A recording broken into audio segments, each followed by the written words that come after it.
Hello and welcome to the Intellivision Show. I am your host, the Intellivision Gamer, and thank you for stopping by. Since this is a brand new show, I kind of wanted to do a quick intro and just let you guys know what to expect. So I'm going to go to my list because this is way too much stuff for me to remember. So we're going to be doing in-depth interviews with publishers, programmers, YouTubers, collectors, fans, and more. We're going to be doing discussions with chat on many different topics. We're going to have quicker segments highlighting YouTubers, programmers, publishers, collectors. We're going to do homebrew news and everything related to homebrew. We are going to do gameplay videos, game reviews, polls, collecting segments with special guests.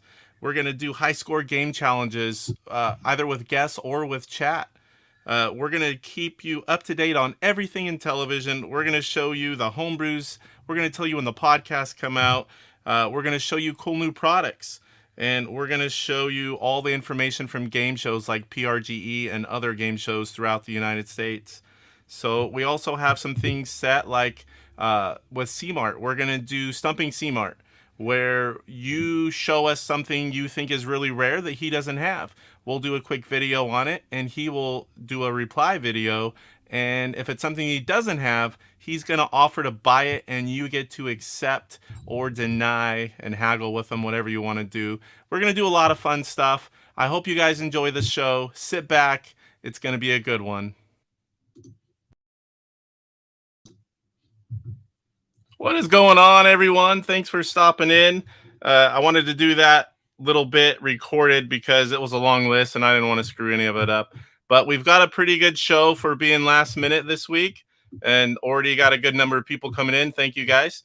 So we have a programmer interview with Brian Pudden, and then we have a more in-depth interview with the Intellivision dude. We've got a few little segments that we're going to do. We're going to do some news on PRGE. I'm going to show you a new homebrew game that's coming out very, very soon. I'm going to show you a cool YouTube video. Then we're going to get into Brian's Man Cave, Brian Pudden. We're going to get into his interview. Then we're going to have Intellivision dude. And then PJ challenged me to a game of Astro Smash competition. We're going to do that. And that is going to be this week's show. So first, I'd like to talk about PRGE. It is coming up very soon. We have over 40 Intellivision people lined up, ready to go. That's just confirmed. I know there are more people on that list. We have 9 vendors. So we've got Intellivision Revolution. They're going to be releasing games and have them on display. You're going to have Steve Jones Box Company, high quality collector boxes, Intellivision Collector. He's going to have some new demos available for us to see. And I'm really excited to actually get to check those out because I know nothing about them yet. We got Intelligent Vision, and I myself am going to help man that booth. We're going to have new game releases from them as well. Intellivisionaries, the podcast, they are going to be there with a section in the mega booth. Papa Pete Show and myself, 2 YouTubers, we will be there, hopefully collaborating as well. I'll help him. Maybe he can help me. We got Electra Night. We got, they're going to have different games there. We've got 511 Under. They're going to have Intellivision games. We got Sibling Rivalry. If you guys haven't checked them out, they have a YouTube channel. They were there last year, and they have a little drink, and they play games. They are brother and sister. It's pretty hilarious to watch. So here are some of the games. A lot of them are kept under wraps until the show. So we have videos ready to go on a lot of these games. Pete and I, we are going to be releasing them at PRGE as soon as it opens. But for sure, we've got a few games from Intelligent Vision. Pitfall 3 is confirmed, many others. Let's go over here. Look at all these different people, the attendees that are just confirmed. So there's quite a bit there. I'm really looking excited to be at the show. It's about a 10.5-hour drive for me, and I plan on going every year. You know, it's just a good time. You get there. If you get there Thursday, you help with the booth, set it up. You know, you're going to build some home brews. We all go to dinner that night, and then the show starts the next day. And man, I had such a good time last year. I'm going to be there every year unless I've got some kind of big emergency. So, you know, next, we're going to go live there. We're going to have interviews. We're going to do a game challenge. I'm going to give away a homebrew. So we don't really know the details of that yet, but it's going to be fun. and bring some, much needed exposure to that Intellivision booth. So the next thing I would like to show you guys is one of the new homebrews that's coming up, Intellivision Revolution. My wife, Mrs. Intellivision Gamer, and I recently played this game, and I just want to show it to you guys really quick. First, you're going to see the Intellivision Revolution splash screen. I like that.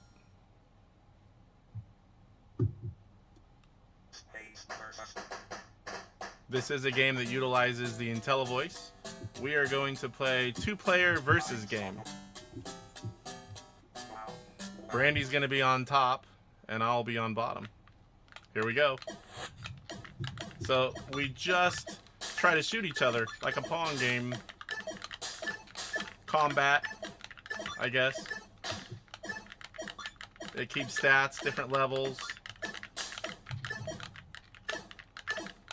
The guy in the middle is everywhere. Yeah, the guy in the middle, that's computer controlled. Oh, you're tagging me.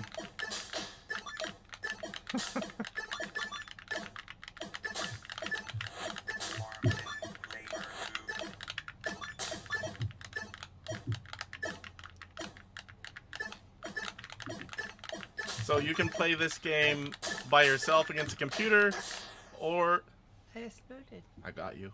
Or you can play it with another person. I really like this game. So now we are going to stage 2.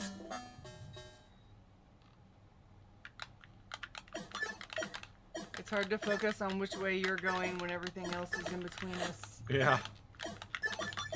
And that guy gets in the way, which is its job, I think. Oh, you tagged me. Am I supposed to catch those little balls? I don't think so. It seems like sometimes I eat them. Oh, no, I don't know. Like, nope, it takes one away. Like, I grabbed it. Does it? Okay. It took away. Yeah. I was like, I actually don't know. I don't think so. I mean, obviously I don't know what I'm doing, so I'm just pushing buttons here. I'm like, I never let one hit me. I better find out. Well, not that I let it hit me. It just kind of... I never paid attention when I did get hit by one. Oh, got me. Oh, tag, tag.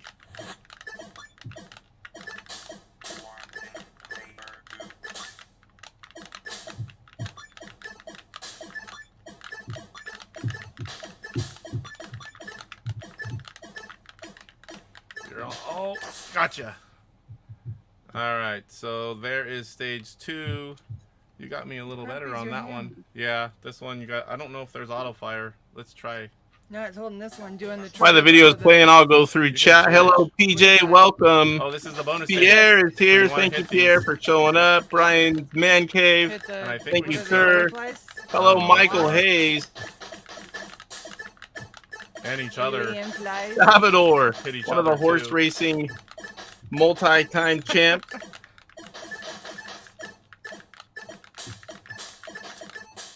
Kurt Bradshaw, thanks for stopping by, Kurt. So that was a bonus stage. And you can't have a video without TV's Hasselhoff. Oh, there is auto fire. You can press 1. That's much better. Yeah, Brian, we enjoyed playing it. I played it live with the Intellivision dude recently. And then this is an upcoming release. So my wife, I figured it'd be an easy game for her to play and we can make a video. It's shooting a lot faster. We didn't get super involved into it. We just played to stage 5. Oh, something hit me. The guy in the middle is just like computer controlled. She was on top. I was on bottom. The thing in the middle just kind of gets in the way. Try not to be predictable with your movements. You've got stage 4. Your energy, the E on the right. Going back and forth. Yeah, but like you just keep going the same way without like going back and forth. Stage 5. This is gonna be the final one we play for this one. I'm just trying to like find where stuff is. Focus on. Just with auto fire, it's literally just and, slide back and forth. So am I just shooting at you and that middle guy? No, just me. The middle guy is just a blocker that shoots us both. Oh, well. Intellivision Revolution is here. What is going on, Rev? Welcome. Well, yeah, you can. I don't know what happened. I'm showing off Space Versus. The wife and I played recently. Fighting all this random. She actually didn't put up too much of a fight. And shoots. I told her she needs to play a game with me at least every so often. Versus. I hope you guys enjoyed myself and Mrs. Intellivision Gamer playing. It was fun having her be on top of me live on YouTube. With a crampy in my hand. Yeah, my thumb's a little sore. What do you think of that game? It was a lot of stuff. You know, just the way I like It's not too hard. I mean, no, it wasn't once hard. you set auto fire, you just go back and forth. Made a big difference trying to. Yeah, my thumb was getting a little sore, so that was definitely and I think now that I recall, I knew that because when Intellivision Dude and I played recently, I think we had auto fire on. I'm gonna have to go back and look because I can't remember for sure. But again, watch for this one. This is an upcoming release, and it is definitely fun. It's a 1 or 2 player game. I enjoy it. Intellivision Dude enjoyed it. My wife actually played it. So, all right, back to the show, guys. All right, there is Space Versus, 1 or 2 player game. It's a lot of fun. Check it out. It is an upcoming release very soon. So here, now I've got one more thing to show you before we get into a programmer highlight. I found this video from Intellivision Dude. I thought it was really cool. Some of you may have already seen it because we did post links about it. This guy plays Advanced Dungeons and Dragons and puts a story to it. And he has several videos for Intellivision, among other consoles. But I just thought it was really cool, and I wanted to share it. So here we go. It had been 2 years since the Crown of Kings was cracked. Split and spirited over leagues of wild country, it was now the property of... Can you guys hear that okay? First time I've shown a video. Beasts made their home in Cloudy Mountain, a forbidding peak at the eastern edges of the land, far from civilization. My 2 brothers and I were hunters for the king and knew our ways about the bow. When the castle fell, we escaped into the wilderness. Is the volume okay, guys? For months we traveled, following tales of the dragon's flight, until we saw the mountain. We had exhausted many of our supplies and were down to our last 3 arrows, but we had food enough for a final trip. We made camp in an abandoned homestead, the last sign of humanity that we expected to see, and prayed. We would defeat the winged dragons and rejoin the crown, or perish in the attempt.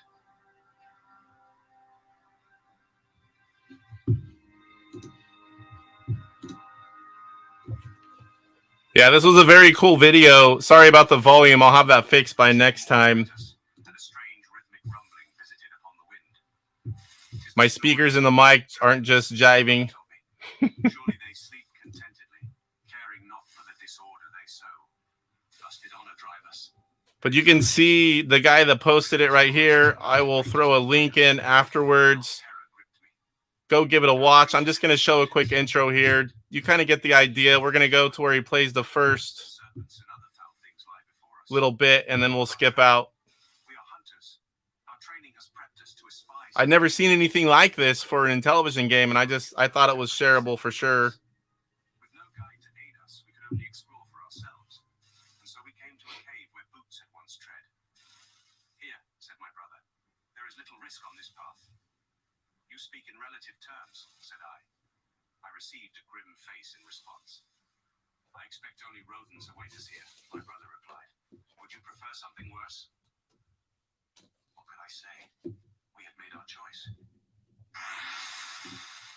Arthur, the grim-faced and eldest brother, decided that one of us... Yeah, I had that game as a kid, and definitely still one of my favorites. Yeah, Rev, I'll have to fix that next time. I'm not going to play the whole thing anyway. I just want to show you guys, you know, show the YouTuber. Check him out. Give him a sub if you like his stuff. He has some really cool videos. Never heard of him before.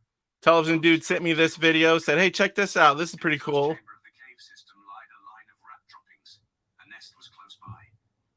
Rats in this land were as large as dogs and had teeth to pierce chainmail. We knew the locations of their vitals, however, and we could surely fell one with a single arrow. I need to maybe mount a speaker up here right next to the mic. In fact, the first animal that Arthur encountered was not a rat at all, but a relative. The bats in this region were curious and harmless. huge wings. The noisy flutter of their flight was the hunter's bane. It meant that the noises of deadlier beasts would be smothered. Difficult decisions would have to be made.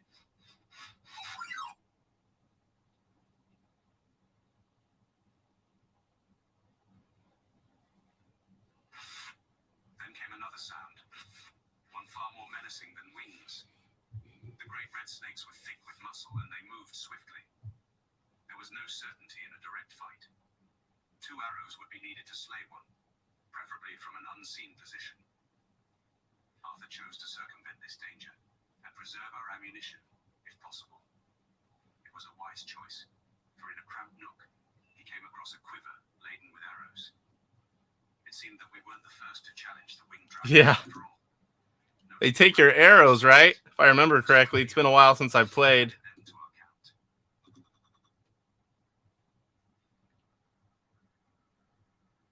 And when you're playing on the harder level, you don't get many arrows. Where he had heard the snake's hiss.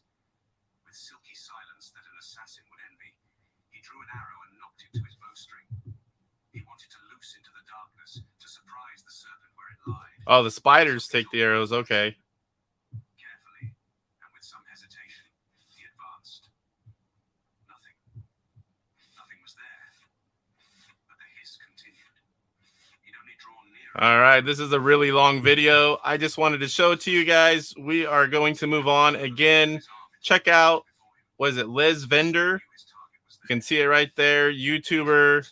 Again, he has a lot of great Intellivision videos. He does some other content as well besides Intellivision, but I focused on wholly Intellivision, of course. So The snake had lunged at him, but he reacted with let me get this superior off here. The thing was dead, and the 3 of us could move on. All right. So next up, we have a programmer highlight with someone we all know well. He is a long-term YouTuber. He is making games. They're getting published. We all watch them. We all know about the games. Let's welcome Brian Pudden. Hey, how's it going? What's going on, Brian? Thank you for coming today. Yeah, So thanks for having me on.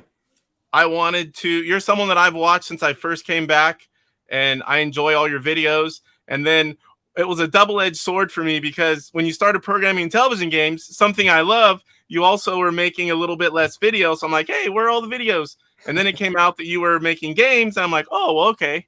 You know, that works for me too. You know, I like both YouTube and of course, in television games. But, you know, I just wanted to have you on. Just tell people about your games. You know, we can ask you a few questions and then, you know, maybe a little surprise something at the end. Not sure if you're set up for it, but I guess let's get started. You know, from the game, from when you get an idea for a game until it gets published, what is that process? Most of us don't, you know what that is. Well, so far, if you're aware, my first game was Keystone Cops to actually get released.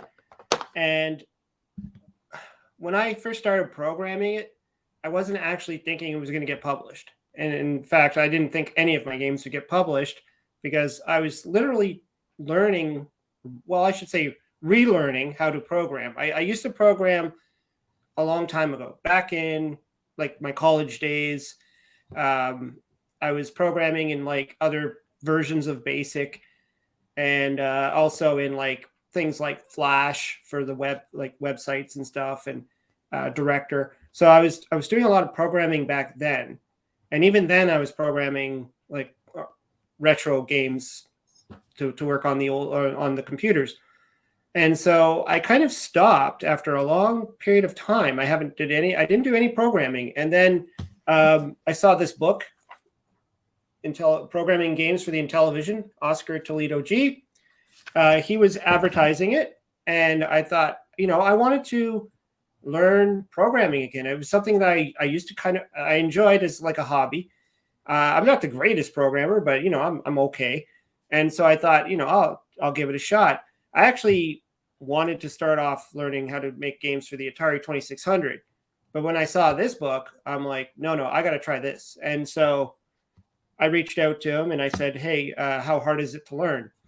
And he's like, yeah, you know, depending on your skills. And anyways, I picked up the book and I learned. So I used Keystone Cops as a method of teaching myself how to program. And as I started developing it, I started putting it out there on my social that, oh, look at this. I'm working on a Keystone Capers game for the Intellivision, just for fun. And people started to notice it. And then they got me in contact with Rev from Intellivision Revolution and said, hey, he should make this game. And so he contacted me. And so the whole thing just kind of fell into place for me. And so each game that I've made since then, a lot of it is more for myself to teach myself how to program. Fast food was a little bit different. This one here, I saw a video. I think it was just someone's video on YouTube. And I think maybe it was the No Swear Gamer. I think it was his on the fast food game. And I went, I bet you I could create that in Intellivision. And so I challenged myself. I'm like, let's try it. And so I just sat down and I just started coding. And I'm like, hey, this is starting to look good. And I got to a point where I'm like, this is really good. And I sent a picture of it to Rev. And I'm like, check this out. And he's like, oh, do you want to publish that too? I'm like, okay. And so it just, every time it just seems to be like a project of mine that I just, one of the games that I've created called Rags to Riches was a very special game for me because it was like one of my favorites when I was a kid. And I used to play it on the Commodore 64. That's where it originated. And I just always loved that game. And for some reason, my brain said, hey, I can make a version of that on the Intellivision. And I'm going to learn how to use the scrolling technique, which scrolls the tiles. So if you see games like shooting games like Defender and stuff where the graphics are scrolling, I didn't know how to do that. And so I'm like, I'm going to have to learn how to do that just so I can make this game work. And so I just look at it every time I create a new game. It's kind of like a teaching method for me where I'm going to learn something new.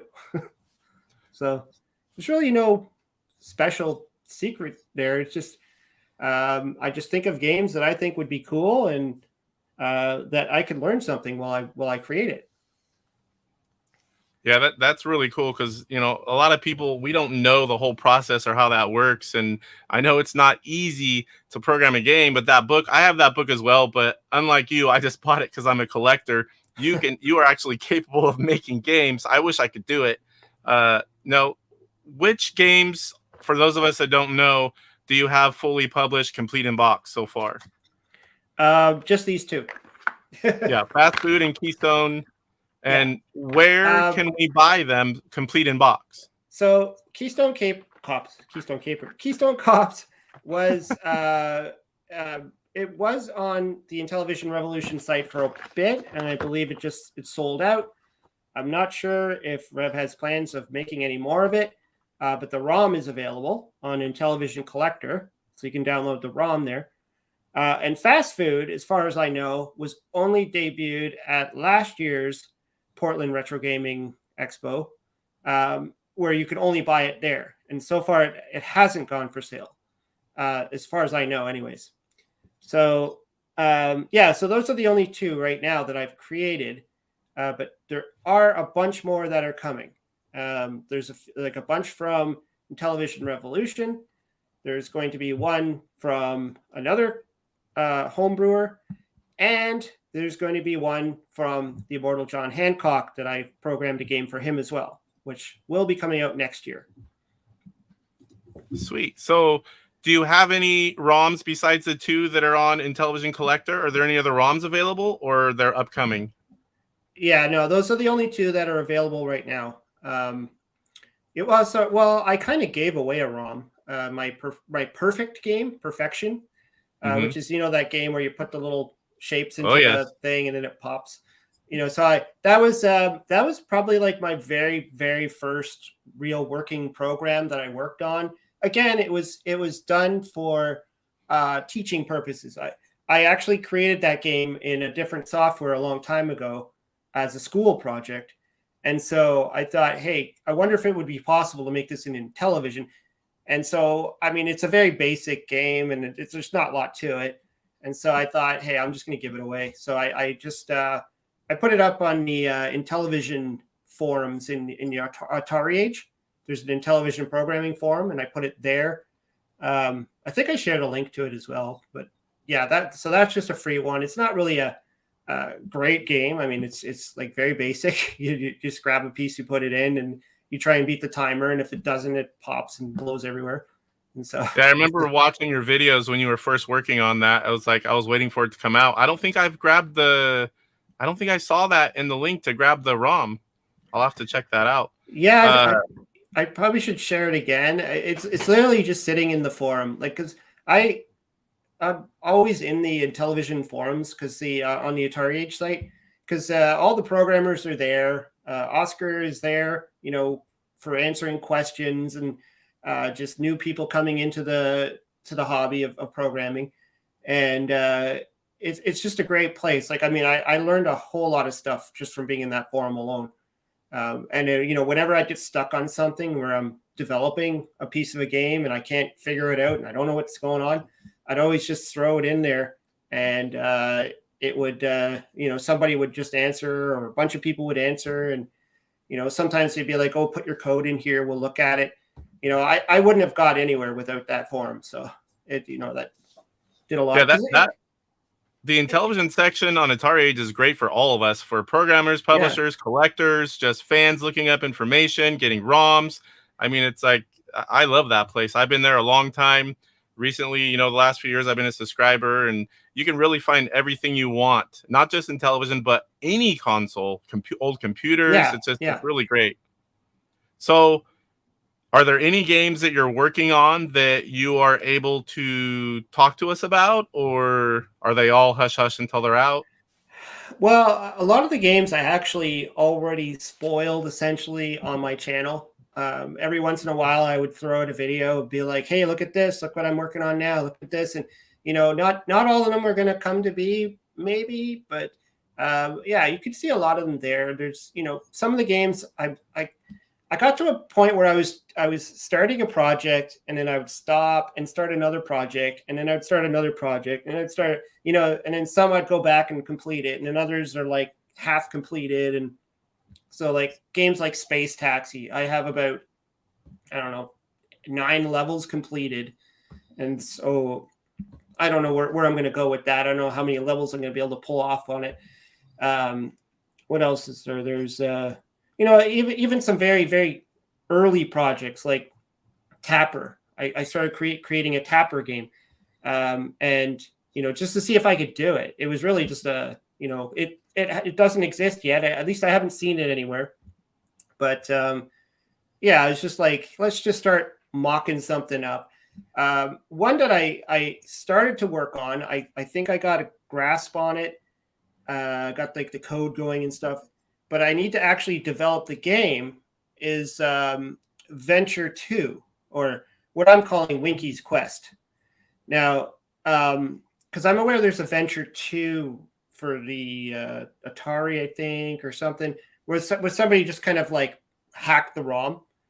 But this is actually like a full-on like original game using the concept of a venture, but being more like Dragon Warrior or Zelda, where you actually go on a quest and you have to find stuff, you have to unlock, doors, you have to save a person, so that's something that I got the programming part kind of done. I just need to sit down next with some paper and actually sketch out the game.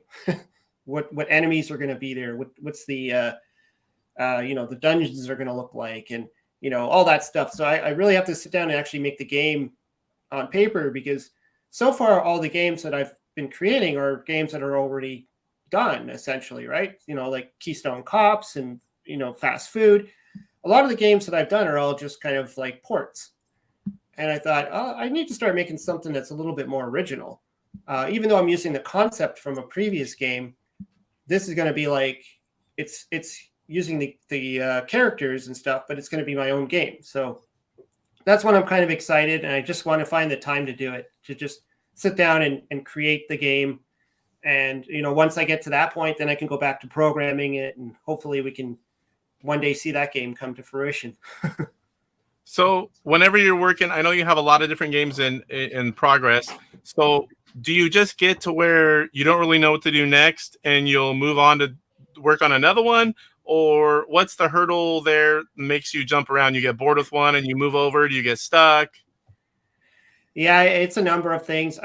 Sometimes it does, because programming can be a little bit tedious, especially with the Intellivision. You have to create all the graphics, and you have to create. There's a lot you have to like do. That's kind of tedious work. And another thing is, like, because I've kind of, I think I got like 7 or 8 games on the go right now, and then there's like certain games that are going to get published. And so I have to make sure I finish those first before I really focus on anything else that's not going to be published yet.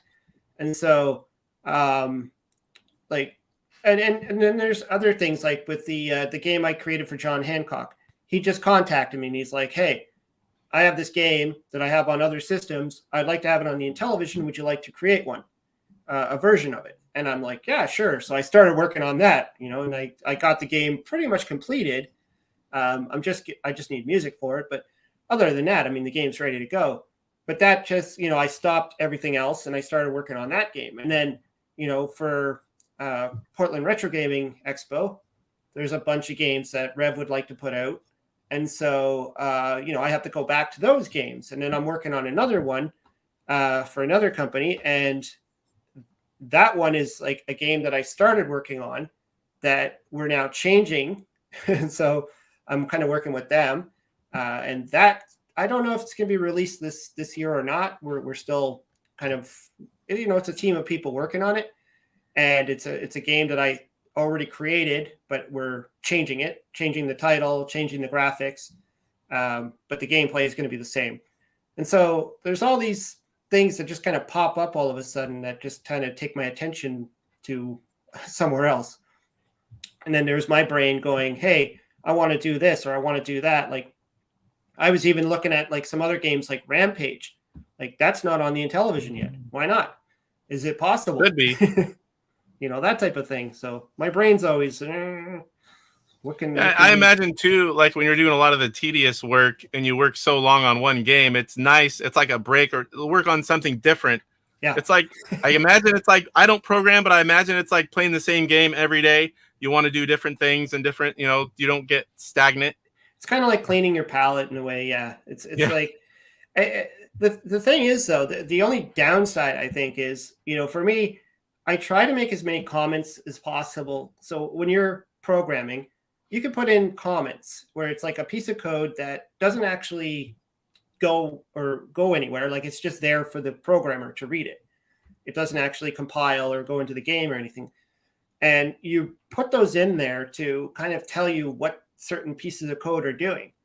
Because when I'm working on something, like for instance, Keystone Cops, when I was working on getting the escalators to work, because that was my biggest challenge, I'm putting in all this code and then I change it and then I fix it. And then I go back and I do this and I do that and I create variables and I go all over the place.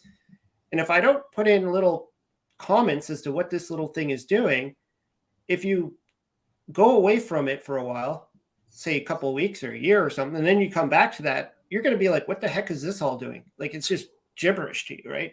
And so that's the downside, is that when you have all these games on the go and then all of a sudden you try and go back to one, it's just like if you play an adventure game like Dragon Warrior or something like that. After you get to level 8 and then you stop playing for a year and then you kind of come back and you're like, "Now where was I? What was I doing?" That's what I was going to say. Yeah. I am everything about games. I don't program, but I was going to say I have so many games.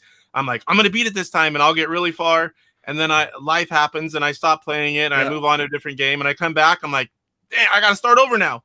Well, that's the thing. Like with this game that I'm working on for the other company, it was like I worked on this game about 2 years ago, I think it was. Oh, at least over a year. And so then they're like, "Oh, can you change this and change that and change that?" I'm like, "Well, I'm going to have to go back and I'm going to have to familiarize myself with the code again, because I haven't looked at that game in a long time." And then I'm, jumping back into the code. I'm like, "Okay, what does this do?" And, I'm trying to organize it now. So yeah, it's one of the challenges I would say about, the problems too of having too many games on the go. But I think it's my creativity that gets in the way. I'm always thinking about doing something else and what can I make next and what would be a cool game. And then on top of that, there's original stuff, because that's something I would like to go further towards is starting to create more original titles. Another one that's been on my brain is a game that I've always wanted to make, is a sequel to Utopia, because Utopia was always my favorite game. And I like Utopia. Much like because there's been a lot of talk about people saying, oh, you need to make a Utopia that has 2-player mode and all that other stuff. My direction is no, I want to make more of a, just like I was doing with Venture 2, make kind of a continuation to the story that's, more like, hey, let's just imagine you're going back to Utopia, but now it's like 30, 40 years later. What's happened to that island and what do you have to do with it? That type of thing, and have, maybe a dictator or something, have a story to it than just a, versus mode, which, it's great and all. But I think the thing with us Intellivision gamers, a lot of us, is that majority of the time, I bet you we're playing by ourselves. We don't always have a companion like they did in the 80s, right? So I don't think it's as important to worry about the 2-player mode as getting a great game with a great storyline. And I think that would be kind of a neat idea, a new concept that bring it into I think a Utopia sequel would sell very well. And I buy all games, but that would be one I buy and actually play. Yeah. A lot of them behind me are sealed. I plan on getting to a lot of them, but that would be one that I would be playing right away. So I know you've brought up a few things like the sequel to Adventure and Utopia 2. One of my questions was, is there an Intellivision game, original idea, something that you want to do, or, a game that you have in mind? Anything in there about, a completely original Intellivision game that is on the horizon, or something you want to do? Yeah, see, that's the thing. That's the hard part is trying to come up with something entirely original.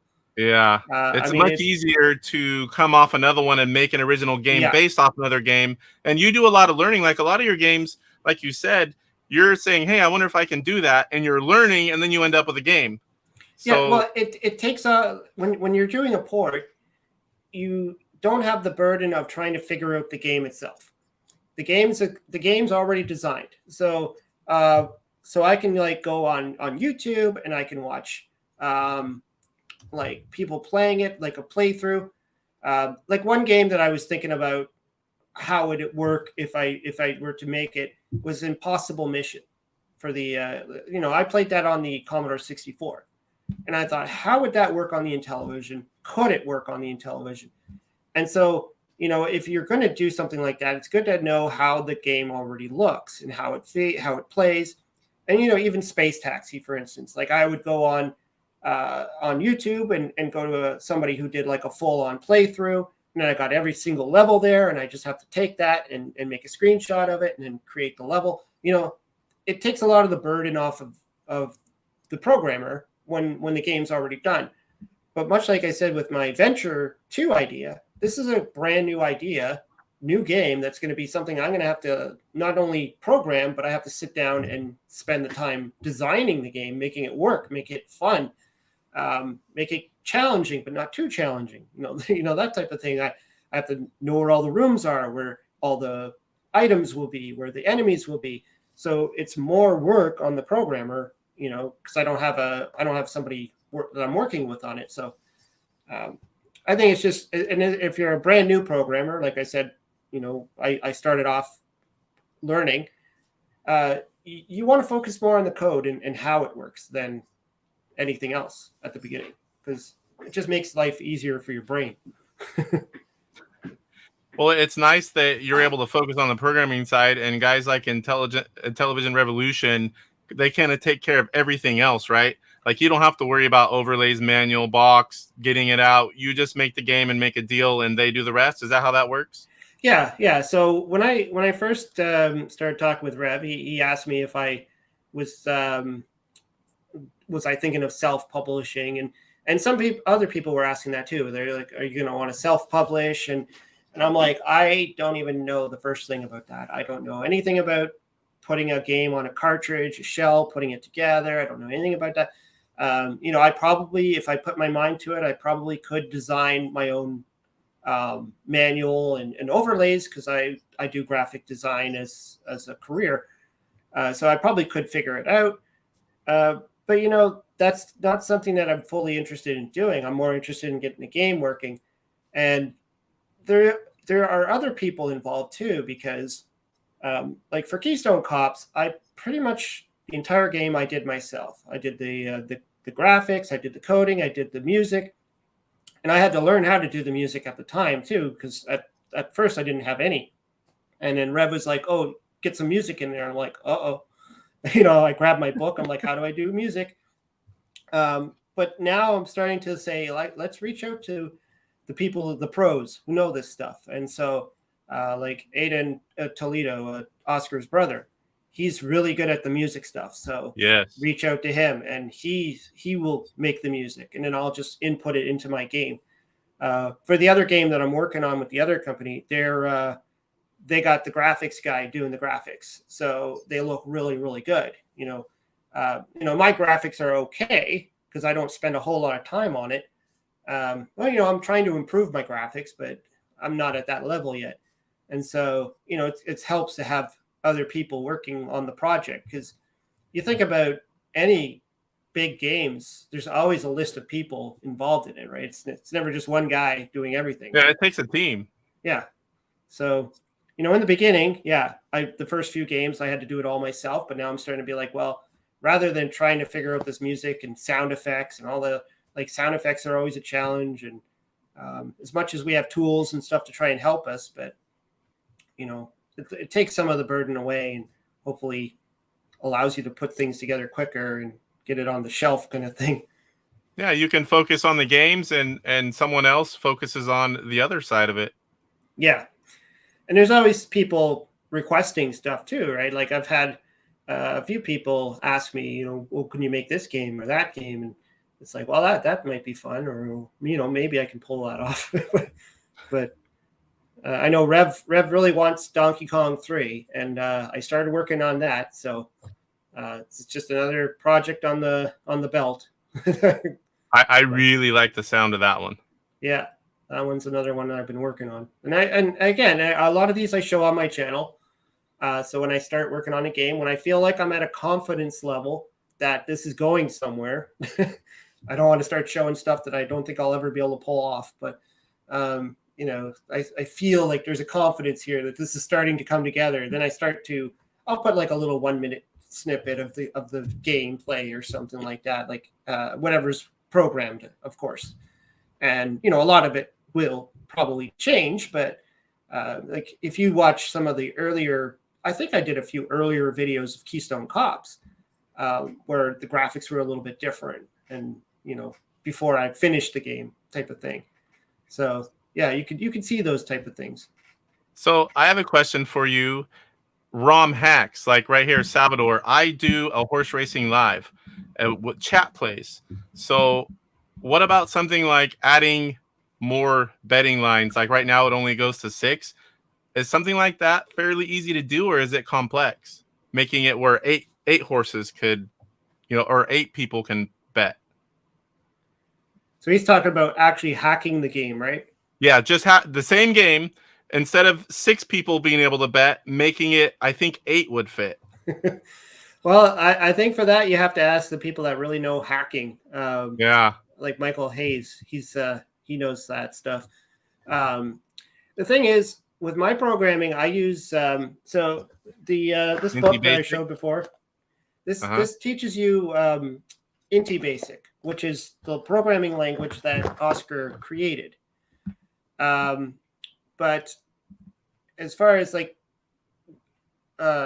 machine language or like the complicated stuff, I don't know how to program in that fashion, right? So if you're going to be hacking games that are already existent, you have to know how to program in that type of language, which to me is still Greek. So I bought the Atari 2600 book, programming book, and that has all machine type language, assembly language, or whatever you want to call it.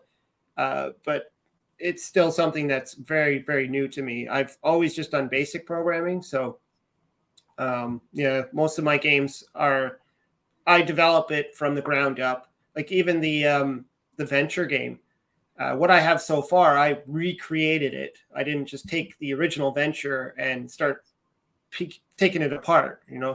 I watched the game, and then I kind of said, how would that work? And then I created my own version of it. So it's not 100% the same, but it's close enough. So I have one more question for you, and me not being a programmer at all, what about a menu system? Like, say you had Perfection and you did another little board game and another little board game, and you wanted to put them on one and make a release. Is that something you're capable of, to put a menu system where you pick Perfection, Battleship, or whatever, and then it goes to the game? Or is that something in the other code? So you're talking kind of like the triple challenge games. Yes. Yeah. And I know Rev has approached me about actually including a game on one at some point. But yeah, I wouldn't know, like, if I was the one creating the games, I would probably program them all together to work together. But I think there's something else that they do to make that happen. I'm not 100% sure on that one. I've never been involved in something like that yet. So like if there are 3 or 4 different games, all complete games, I think there's something that they use to have them all in the same cartridge, and then they probably have a program that points to those games. I'm not 100% sure, though. I haven't actually looked into it. Okay. So what about shows? Do you go to any of the retro gaming shows in your area? Do you go to any faraway ones like PRGE? Yeah. A lot of people keep asking me about that, if I'm going to be at PRGE or wherever. But all these the big shows anyway, pretty far for me. And just the thought of getting on an airplane right now and trying to go through customs and all that. Not something. I'm not big on travel. I don't even have my passport right now. I'd have to even get my passport renewed. I haven't had a passport in like 10 years. Just shows how much I travel. But I have gone to one that was kind of a local one. It was like a small little deal that was like a couple years ago. But no, I don't really frequent them. I'm more of a homebody. I don't go out too much. I just stay home with the family. We just kind of do family things. But I would actually like to go to one time, like the Portland one. Seems like it would be a lot of fun. There's a lot of YouTubers there that I know, that I speak to all the time on over the internet, and it would be really cool to meet a lot of them in person. So yeah, that's where I was last year, pretty much just a lurker watching, huge Intellivision collector. And I went last year, and man, I had such a good time meeting everyone face to face. Some people that I've chatted with for decades, and finally to meet them, hang out, go to dinner, buy a bunch of cool stuff, drinking on the top of the, hotel, and everyone's just chatting about life and television. And, it's like like-minded individuals hanging out for a long weekend. But I do totally understand about the travel thing, because I don't like to fly. I don't have a passport. I've never really, beyond a cruise, I've never crossed, into another country, and I don't have my passport. And if I couldn't drive there in a day, I don't know that I would go. It takes me about 10 hours without stops. And my car, because I drive, is completely loaded. I'm bringing stuff for publishers, collectors, multiple publishers. My whole car, besides the stuff I'm bringing, is going to be completely full, and I'm in it alone. I've got boxes piled up over here to bring, because a lot of people can't bring all that stuff because they're going to fly. They're going on airplanes, yeah. Yeah, so I'm bringing a ton of stuff. I'm looking forward to this one. Last year, I was kind of like the new guy and I hadn't met anyone. It was a little... I've never gone away for the weekend. The wife wasn't too happy, but I mean, she understood. It's the only time the whole year I do anything just for me, and I really enjoyed it. So if you can ever make it, I suggest it is worth it. I mean, I don't go out a lot either. I'm not a big traveler. I do a lot of local stuff like you, family. But PRGE, it is definitely worth it. So, yeah, well, that's the thing, and there's a lot of I know there's a lot of Intellivision stuff that gets released. Like even like my games are going to be there's going to be a bunch of them released and or at least being shown off, and so yeah, it would be cool to go there. And I think for me, I'd probably have to make it like a family trip or something. It would probably have to be something where we would, let's. I don't even know what the heck is in Portland. I have no clue. I mean, I'm down I here in don't either. Canada. I'm near Toronto, and so we haven't like as a family we haven't really traveled like you said. We haven't really traveled far. I mean, we go to Niagara Falls. That's our go away. That's where we go because we could drive there within an hour and a half, and we're there. But before my child was born, like we really didn't go very far. We went to Mexico once, and we went to Cuba, and that was it. We never actually did there's always talk of it, like, hey, let's go to America. Let's go to let's go visit New York or something like that. But it's just been a long time in the the making that we're. So I think now that our daughter's a teenager, and of course the whole COVID thing is gone or not gone, but it's it's not Somewhat preventing back to travel. normal. And so now we're starting to think of where are we going to go, because we were even talking about like we'd love to go to places like Texas or like some of the other parts of America that And I've got been the to game museum in Texas. yeah, like I've been to Florida when I was younger, when I was a teenager. I've been to Florida for Disney World and stuff, but other than that, and I've been to Buffalo. I was in Chicago for about an hour. Drove into Chicago. I bought my car. I used to have a DeLorean, and so I bought it in Chicago and drove from where I live through the Windsor border, through Detroit, into Chicago. Bought the car, came back. It was just literally like we showed up, signed the papers, put the car on the hoist, and drove away. That was my experience in Chicago. It was like very brief. But yeah. So, last thing, do you have a way to play a game, or maybe if not, I could just show your two games? Yeah, I don't think I have a way to. I don't really have a really good setup here. Usually, when I at least wanted to show off the two games that are available. So Sure, if yeah. people haven't seen them, so I'm going to switch over, and feel free to help me because I really don't know too much about them, or you can talk about it if you want, or if there's questions in the chat about the games. I'm going to switch over really quick. I'm going to show the two games, and then we'll come right back. So I'm playing on an ultimate flashback. I have fast food ready.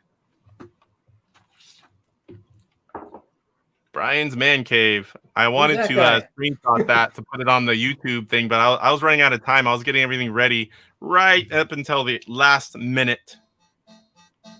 How are the sound volumes? I hear it. Is it loud enough? Yeah, I think so. Mr. Poe style, he needs fast food. What's going on, Mr. Poe Do you style? actually need some food? So, do I need to be playing classic or plus? Plus is the best because you get the extra stuff to it, and classic is just this stage only. So I avoid the purple guys, right? Purple pickles, yes. I don't know why the game was created with purple pickles, but it's just the way it was. Now, I remember this game, but I was an Intellivision kid, and I didn't play it a whole lot. Yeah, well, one of my things when I decided to make this game was I didn't want the mouth to look so ugly. You can see that mine actually looks like some chompers. If you look at the Atari 2600 version, it looks really awful. It's scary looking. It's like gums with no teeth. It's freaky. Oh.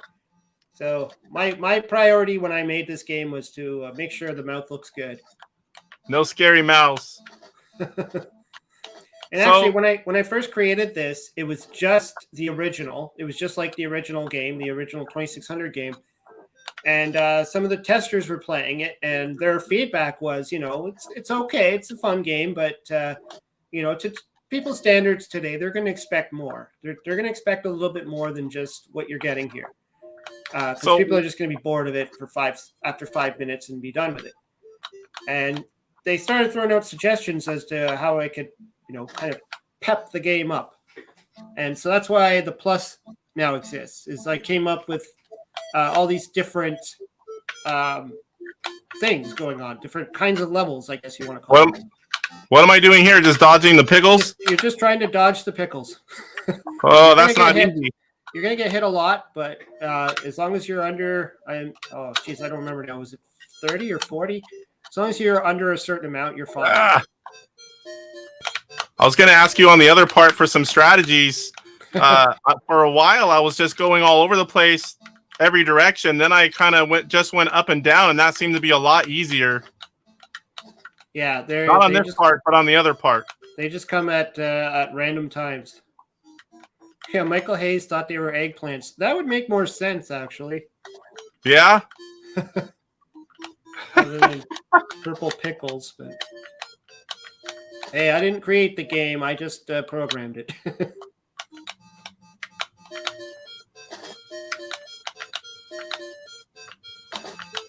So I see the count. Is it a countdown?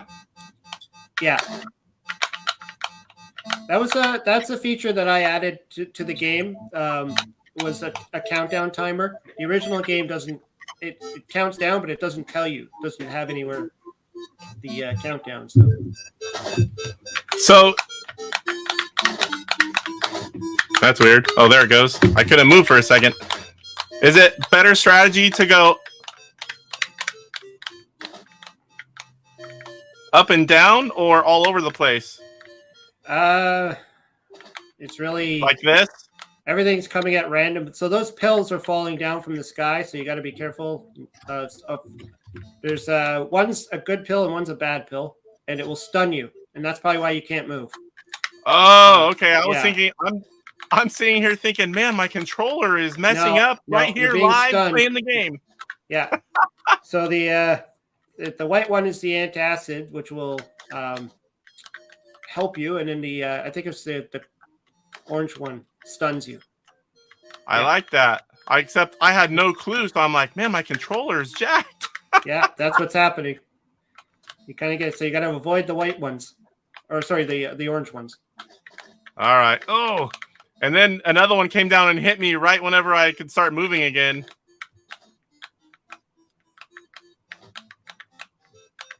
All right, so let's move on to the next one. I think I have that in here. Maybe I do not. Keystone? I should.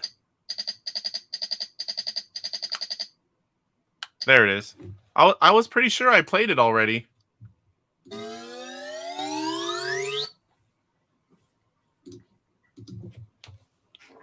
I'm gonna have to copy that. I'll put it in the thing later. That's a good Brian Man. I should have worn my shirt. I forgot I was gonna wear my Brian Man Cave shirt for the interview.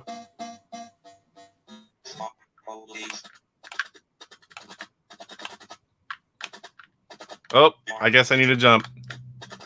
Yeah, so the one thing that I put in there was the IntelliVoice. And again, it wasn't necessarily because I needed it in there. It was because I was teaching myself how to program using it. How to use it? Yeah. And so one of the things that I realized afterwards, and it's too late at this point, but I didn't do any kind of detection to see if you're actually using the IntelliVoice. And so, so if you don't have the IntelliVoice plugged in, then some sounds are kind of absent, which is interesting. But like when you hit an obstacle, he yells like one of 3 or 4 phrases, like "ouch" or something like that, or "he's getting away." So without that, without the IntelliVoice hooked up, he hits something and there's no sound. So it's just one of those things I didn't even think about. I think I remember you talking about that in one of your videos, if I remember right. Because the IntelliVoice isn't critical in it. I mean, it's just it was there for fun. Yeah, it just adds a little bit more. Yeah. Oh, I don't know what I did here. I forgot to get out. Well, I got out and got back in. What is that? Oh, that's the radio. You don't want to touch that. Touch it. You got to jump over it. Yeah. The old style radios and the bouncing balls you got to avoid. Okay, I knew the bouncing ball. I wasn't sure what that was. And another thing that I noticed, like I told you earlier, the escalators were one of the biggest challenges I had making this game. And I think I've seen a glitch where somebody actually was able to run past the escalator, which you're not supposed to be able to do. But I think it's like if you hit a certain pixel at a certain time, he will run past the escalator. And I don't know if it'll let you fix it or not. I don't think I've been able to replicate it, but I think I've seen someone do that. Right here's the first time I was successful in jumping over the red ball. It's hit me every single time until now. I'll see if I can get this last one, and then I'll get out.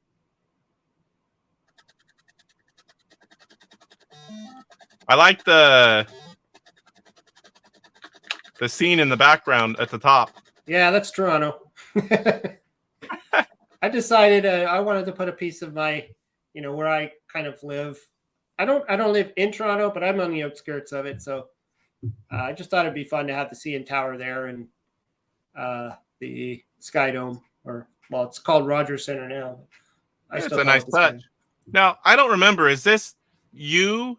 This part right here, or was that in the original game as well? What the car?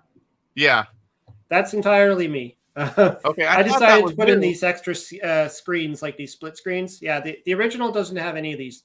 I didn't think so, but it's been a few decades since I played the original. Yeah, it literally the original. You catch the crook, and then you just start right from the beginning again. You just keep running. Okay. Yeah, so I put this. There's also a screen that if the timer runs out or the crook gets away, there's a screen with him holding the money bag running. And so, I wanted to have that. And then there's the game over screen. Yeah, I think those are nice touches. I mean, I like all those little things you do that, kind of make it your own. Yeah, again, it was part of the learning process because once I learned how to use, there's a software called INTV, which allows you to kind of design your graphic in a graphic creation. Like I use Photoshop, for instance, and then it converts it into code. So it really makes it easier for you to draw the graphics, but you have to really know what you're doing. And so I actually figured it out at the time when I was making the game to make the game better. So just because Grumpy Driver says, just noticed the CN Tower. Yeah. Well, I mean, most people aren't really going to notice it. It's just sitting there. I just thought it would be fun to have it in there.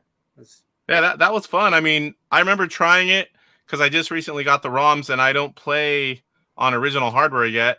In the next show, I'm going to be talking hopefully with a guy that does mods, and I'm sending some consoles off so I can hopefully play some original games because I don't have ROMs for everything. So that's coming up next show. I hope to have some modded consoles in the next few months. That was a fun game. Of those two, I like them both, but my favorite is, the elevator Keystone Cops. Yeah, Keystone Cops. I do like that game, so I highly recommend it. That was definitely what I had to have. I had to make because it was always my favorite on the 2600, and I even at one point I was interviewing Gary Kitchen and Daniel Kitchen and David Crane at one time, and it was great. Just having conversations with Gary Kitchen, who made the original, it was really cool. Well, do you have anything else that you think should be brought up and talked about, or anything else that I might have left out? I don't know. I mean, I think we talked a lot about what kind of stuff I'm working on and kind of how I got to where I am. But Yeah, like I said, there's a bunch that are going to be at this year's Portland Retro Game Expo. So make sure you check out Intellivision Revolution's booth, of course. It's all going to be one big mega booth. There's going to be a lot of different vendors all in the same booth, and I guarantee you I'm going to be buying every game. I'm already like calculating. I'm like, oh my gosh. Your wife will thank me. Yeah. Well, you're just a part of it. It's a whole bunch this year. And that's just the stuff I know about. There's going to be stuff I don't know about. There's some other guys coming that I don't know them, and I know they're bringing games. And then there's all the stuff you find at the different booths walking around. I'm like, oh, I'm going to need that whole car driving home. I just love how a lot of them like to keep it secret and hush hush, and even with me, I don't know what I'm allowed to talk about, what I'm not allowed to talk about. Yeah, sometimes you get a little slip because I have a lot of these games, and I'm going to be doing videos on them, and they're going to go live at PRGE. So sometimes I'm like afraid I got to really think about not saying stuff that I can't talk about yet. So here we got a question from Grumpy Driver. Have you ever thought about putting in a type of Easter egg in a future game? Oh, that's funny you say that. I was actually thinking of that. I'm like, would I put in an Easter egg? Now, for the game that I kept talking about that is from another company, I don't know if that game's going to have any branding in it. And so, like, not branding. Like, I don't know if it's going to have Brian's Man Cave in it or anything like that, or if it's going to be, completely anonymous. So I was like, at one point I'm thinking, should I put an Easter egg in here? So far, the only one that's close is I do have a game called Traffic Jam, and there is a feature in there that I don't think is going to be in the manual, and I think I'm the only one that knows about it. So I'm curious to see if anybody finds it. It'll be funny. It's essentially a cheat mode. And I know it. We're gonna have I put it in there for my own reasoning for myself to skip levels and stuff. But I was thinking, do I leave it in or do I take it out? Because isn't that how a lot of those things end up? Yeah, they're using them for development of the game and for playtesting, and then they're still there. Yeah, well, so Traffic Jam is a puzzle game, right? And so all the puzzles I took them from the real game, the real board game. It's got all the puzzles there. So when I created the whole game, there's 40 puzzles. I don't know how to solve most of them myself, but the game exists, or like the programming, I just had to put the pieces where it was in the card. And so when I'm testing the game out, I needed a way to know when you complete the puzzle and then you get to the end of the game, how it's going to look when it's completed with this.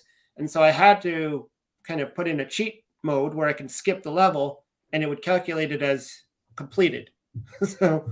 So that's the way I did it. I put in this little piece of code and I'm like, okay, so it's going to do this. And I have to push a button on this and do this. And, so yeah, but other than that, no, I don't think I have anything that I really thought about, like the adventure on the Atari, put my name in there somewhere. You're right at the title screen.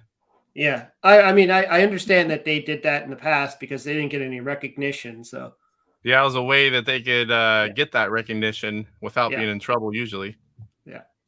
So, well, I think that's all the questions I have, and I don't see any more coming in from chat. That was a good one there. Thank you, Grumpy Driver. Well, I just wanted to thank you for coming on and taking some time to talk about your games and where we can buy them. And I think you do a great job. I love watching your videos on YouTube, whether they're in television, or other things that you put out. And I buy all the games, but I like a lot of the games you're working on. And there's several that I'm really looking forward to. Whether or not I can say what they are, I don't know, but there are some good games, really good games that he's working on, and I look forward to them. One you spoke of earlier, the Donkey Kong 3, I had that on NES, and that just kind of needs to be here on Intellivision. We've got all these Donkey Kong games, and we need that one, so I really look forward to it. I've seen some of the progress you've done, and I'm really looking forward to that one. Yeah. So I want to thank you again for coming, and you guys check out Brian's Man Cave. I'm sure if you even know about me, you already know about Brian's Man Cave, but if you don't, please give him a sub. Check out the games. Check out Intellivision Collector for the ROMs. They're very reasonable. You can pick up Brian's games along with others, and Intellivision Revolution, where he's selling CIB games of Brian's. I'm not sure if there's any in stock right now, but you might want to check in after PRGE, and I'm sure things are going to come in. Yeah, hopefully. I know a lot of people have been asking me. Thanks, Mr. Posta. I know a lot of people have been asking me, where can I buy your games? Where can I buy your games? But it's not up to me, so it's whatever. Yeah, and these guys, it's a lot of work. Yeah, and we all have day jobs. All I'm doing is putting out videos now and then, and I just really started, but I am finding it's so hard to do what I want to do. I can only imagine whenever you're putting out a game or programming, the time it takes. It's like my hat's off to you, because I'm barely finding time to make videos. And well, I'm mostly you said at the beginning of the whole thing, where you were saying that I kind of wasn't putting out a lot of videos, and then you found out, oh, he's programming games. And then, yeah, it's true. I've had my channel now for, I think, 7 years, and after a while it gets tough to start coming up with new content. And I've played all the games I want to play. I've talked about all the stuff I want to talk about. I find I'm kind of repeating myself sometimes, and it's just like, yeah, it's hard to come up with new content. So it's always a challenge. And then on top of that, making my own games and programming and doing all this, and on top of a full-time job and family, and yeah, everything piles up. And I want to get all these games ready for this Retro Gaming Expo, and working with all these different people now. So yeah, it's a challenge, but I don't know how I'm finding the time to do what I do, but I really don't know how you're finding the time. I mean, it's my hat's off to you. Like I said, it's not easy to juggle everything that you're juggling and still getting out these great games along with life. Yeah. And YouTube show, but you've kind of made up for it, because a lot of your videos now are giving us updates on your games, or something related to it, and I really enjoy watching those things. One, you get to find out about games that are coming up. You kind of learn a little bit about it, the history. You see it develop. You talk about different things about the games, and it's like those are some of my favorite videos to watch. So I really do enjoy them. Keep them coming. I watch every single one. I can't always comment, because when I watch, 90% of the time I'm at work, but we're able to listen to music. We can throw it up there. I can't be typing, comments and all that stuff, but I listen to almost everything in television. I listen to YouTube. My internet usage is through the roof. I'll have it on, most of an 8-hour day, just listening to everything. So I don't always comment, but I am listening. I do the same. I'm listening, and sometimes I'm working and I got my headphones on, and I have the YouTube channel running in the background and listening to it. So yeah, I paid for YouTube just so I could lock the screen sometimes and listen when I can't watch, but usually it's just up there. I glance if it's something interesting, but most of the time I'm listening. Yeah. So all right, well, I will be heading to PRGE shortly, and I'll be purchasing some of your games. I will be showing them. I'll be going live, as will Papa Pete, and hopefully we'll be working together. If he needs a cameraman, for some of his, and maybe we'll do stuff together. But we'll definitely be talking about you, Brian, and Pete's I'm looking forward to seeing what is there. So you have anything else, or? I think I've said enough. Yeah, I appreciate it. That was a lot of information. I really enjoyed it. I sometimes wish I could just be in here watching and having to focus on all the different things, but I really enjoyed everything, chatting with you, and I look forward to having you on for something different in the future. Yeah, no problem. I mean, I love coming on. Yeah, that's awesome. All right, sir. Well, I'm going to move on to the next segment, and thank you so much See you guys for later. coming on, and I'll see you soon. All right, that was Brian's Man Cave. Thanks for checking him out. Thanks for the questions you guys have. Make sure you go check out the ROMs, check out his games. He'll have a lot more. I'm sure we're going to have things restocked after PRGE. We'll see what goes on there. And PJ, are you ready? PJ and I have a little game challenge. It's going to be a quick one. Pleasure having you, Brian.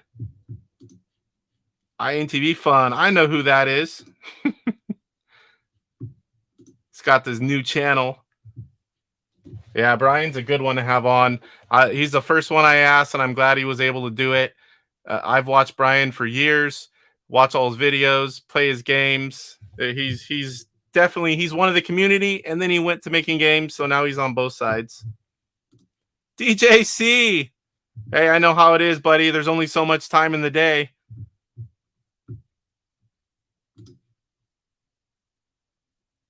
PJ Smith. You got your ears on. We're going to go to a game challenge. We're going to do a 7-minute game.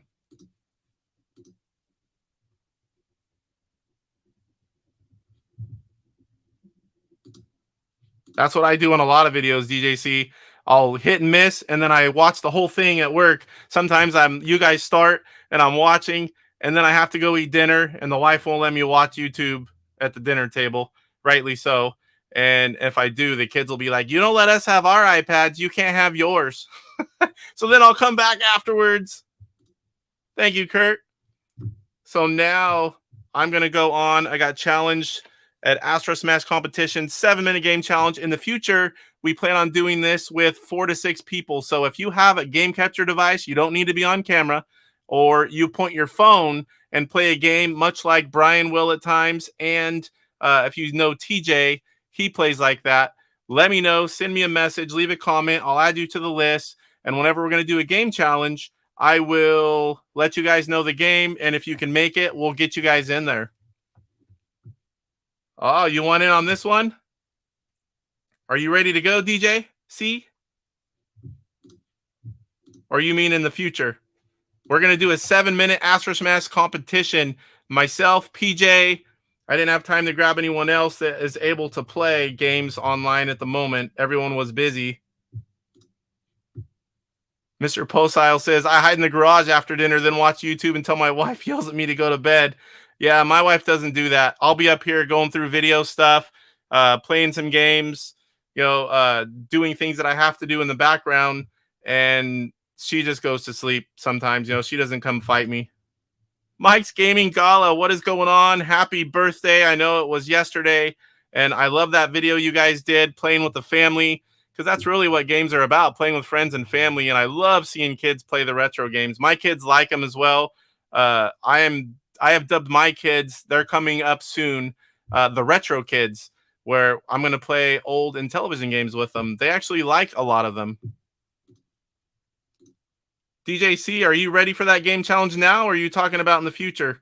If you are, let me know, and I will switch over here. PJ should be ready to go. He's been in the back room here. I can see his screen, and he's been playing games off and on the whole time we've been live. Let me add him in here. Backstage. Hey. Hey, Casey, how's it going? What's going on, PJ Smith?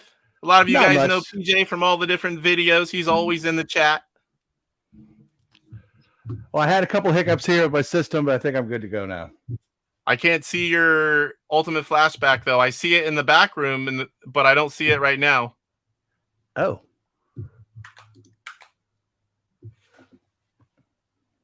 I'm seeing it on the YouTube screen here. You're seeing it in StreamYard. I'm seeing it in StreamYard. There's split screen. Oh, let me see here. And then there's, yeah, I've just got it on number 7 right now. Getting ready to hit enter. Do you guys in chat see his game?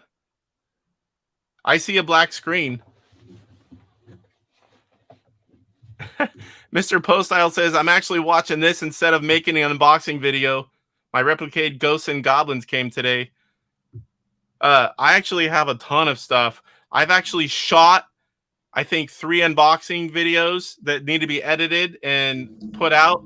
And I have a ton of boxes over here to my left. And there's some really cool stuff in there. And I need to open them. But, this whole week, once DJC said he was going to go to every other week, I talked to him and said, hey, do you mind? I've been waiting for a time slot to open up that I'm available to do some kind of Intellivision variety show. And he said, yeah, man, that'd be great. So I had 1 week to kind of get everything, line up some guests, kind of get everything behind the scenes done. And man, I've been working every day, trying to get this going. Yeah, everyone, he's going to reboot. Last time he had some issues and he was like, man, I can't get my capture card to work. And he rebooted his computer and it worked. There we go. Let's see. All right. All right. How are we looking at? Everyone was seeing black screen. It wasn't just me. I was hoping it wasn't just me because then that meant I had an issue. So give me 1 second here and I will get up and switch over. I thought DJC said he was going to play the game challenge, but maybe he meant the future game challenges. So we are going to play Astro Smash competition, 7 minutes. Where am I going here? High score wins. I'm prepared to be whooped. Yeah. So like I said, guys, all fellow YouTubers, I'm about the smallest channels you get. So anyone from small to large, you can play games. You already have the game capture device. We're going to do this pretty much every show. It'll usually be a quick game, maybe 7 minutes is the max. Games like Stampede or, something that can be quick and easy. And we'll get 4 to 6 people in and we'll have a quick game challenge, nothing recorded, just all live for the fun of it. We'll have maybe a queue of games that are quick and dirty. We can play them. If there's new games coming out, we'll showcase them. A lot of times I'm getting games early. If I'm allowed to show them, we'll play it. So here we go. Astro Smash competition. Not that. You're playing on an Ultimate Flashback as well, right, PJ? I am. That's correct. All right. So 7 minutes. Let me switch over here. I forgot to do that one. Started playing the game during the whole video recording and then looked over and go, oh, it was just me the whole time. Well, I'm just hoping my flashback didn't freeze up. It's been doing that trick as of late. Okay. Well, maybe we should have did a 5 minute. Hey, Kurt Bradshaw says auto racing. Luke's awakening. Yo, PJ. Hey, Luke. So PJ is working on getting a complete setup. He's got a lot of stuff going, waiting on that webcam to get here, and he will definitely be on the show, probably others as well. So you'll be seeing him shortly. Hopefully. We'll see. I got all kinds of different segments, and we'll have all kinds of different guests and people on. This show isn't just, about me doing stuff. I want to involve the chat, other YouTubers, collectors. We've got a lot of stuff. I've got a lot of people in the pipeline. A lot of them are saying they're real busy right now. I've got different schedules. I'm pretty much like we'll map out each show, and we're going to have a lot of people that are going to be very interesting to listen to. So I'm really excited to get them on. And when I do an interview, I don't just interview someone like that I know nothing about. Like, I'm picking people in the Intellivision community that I know, that I talk to, that release boxes, games, publishers. So I think it helps whenever you know the questions to ask or to have someone on that you're familiar with, not just someone you know nothing about. Yeah, Stampede. I played it a lot on Atari. I didn't have it on the Intellivision as a kid, but that is a very fun, quick game. It doesn't, I guess if you're really, really good, but it's still never a long game. Luke's Awakening says, I've been working on my ColecoVision, so it made me late. I got a deal on eBay for one. Unfortunately, both controllers don't work. So I don't have the ColecoVision, but I do have the Phoenix. And man, I love that thing. You can use all the regular controllers, Super Nintendo controller. You can play cartridge games. You can load up all the ROMs. I'm in Collector Vision? Yeah, Collector Vision Club. I get that every year, so I'm getting games and the ROMs. They're all loaded up on there. Eventually, I would like to play everything from Gen 2, ColecoVision, Atari, Intellivision. But right now, of course, my main focus is Intellivision. Yeah, well, one controller is better than none. All right, are you ready, PJ? I think I'm ready. All right, so I'm going to count down 3, 2, 1, and then we'll hit enter. All right, 3, 2, 1, go. All right. Auto fire, okay? Auto fire is okay.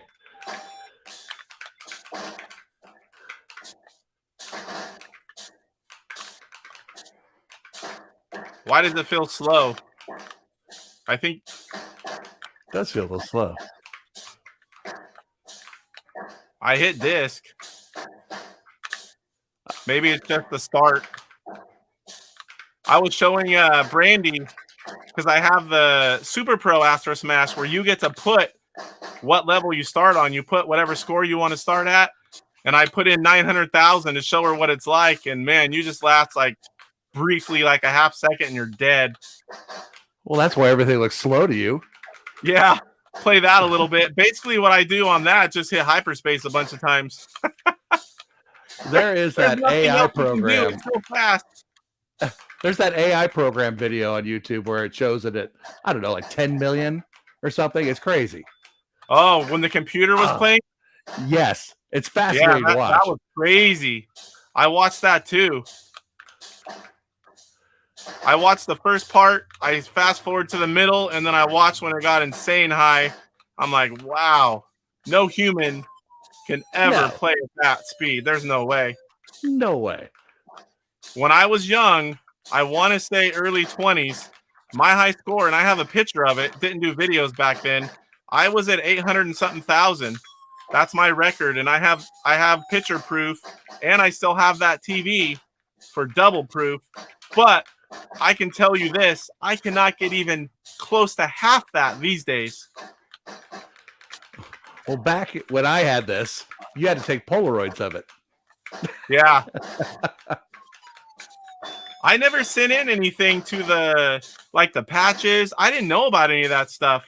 I was 5. I don't remember when I started reading, but I don't think we read the manuals. I think we just played. I didn't remember the patches more with the 2600. Oh, yeah, I think there was a lot more of the patches on the 2600, but they had them for Intellivision as well. I have them all now, but I never had them back then. I mean, I was thinking of Magic, I guess. And Magic should have had patches. That would have been great. We got that special one, the Numb Thumb Club. That's a good one. Very, very clever as well. I had a panic moment. I'm like, I might need hyperspace, and I forgot where it is.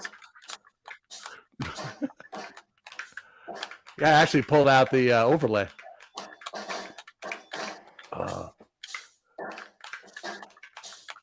Yeah, I meant to put the overlay in, but I did not. Brandy seemed to pick up this game pretty quick. She did really good for never playing Intellivision. I mean, it helped that. I mean, actually, it kind of hurt sometimes too. It was distracting, but I was telling her how to play him, and it's not like she just grabbed the controller and did it. But still, she did better when I didn't talk. And she was quite sure to point that out afterwards. Well, I mean, picking this controller up cold, never seeing it before. Yeah, she did outstanding. So she's not a gamer at all, but she did grow up playing now and then. She would play Super Mario Brothers. She plays games on her phone, but it's stuff like Angry Birds and, those kind of casual games. She's played a couple over the years. Whenever the kids have asked her, Mommy, you want to play with us? We play Mario Kart, stuff like that.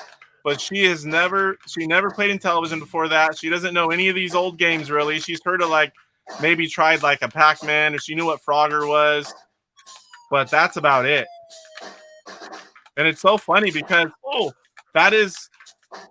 I just have a little over 100 subs. I'm very small channel, and that video within 24 hours, I had more watches, views, likes, comments than anything I've ever put out. And it was probably because my wife was on there, her picture, but also I think everybody can relate too.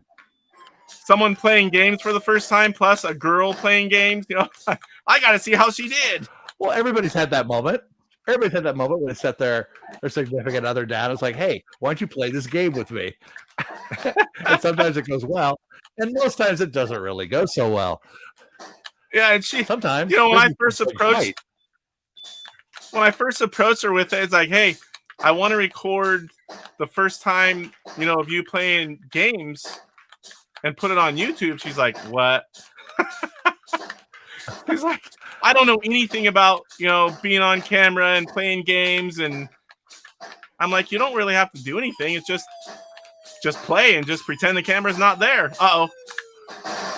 You I know, the died. new Astro Smash comes out, I think, early October on Steam and Yes. Switch.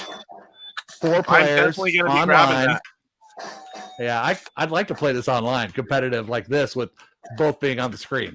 That would be Leaderboards. incredible. You need to get the rest of those Atari Recharge games. I am super far on Yars. I'm addicted to Yars Recharged or whatever it's called on the Switch. Well, that's a good question. I have it on the 50. Don't I? Don't I have some of them on that Atari 50? Yeah. I'm not sure on that. I bought them separate. That's a separate game. I don't think it's the same thing. I could be wrong. I couldn't remember if they had one on there like Yars Recharged, or I could be wrong. I still haven't gotten. I completely cannot through remember except for it playing in television, but not one game. I have 25 hours logged in Yars Recharged. And that may not sound a lot to some people, but that is a lot for me. That sounds like a hell of a lot. Small spinner, always a problem. So we've got We're 30 getting down there. seconds. Ah, 30 seconds. I made it to turquoise. woo. Well, you did better See if than I I. can keep it. I had too many crashes. Way too many crashes.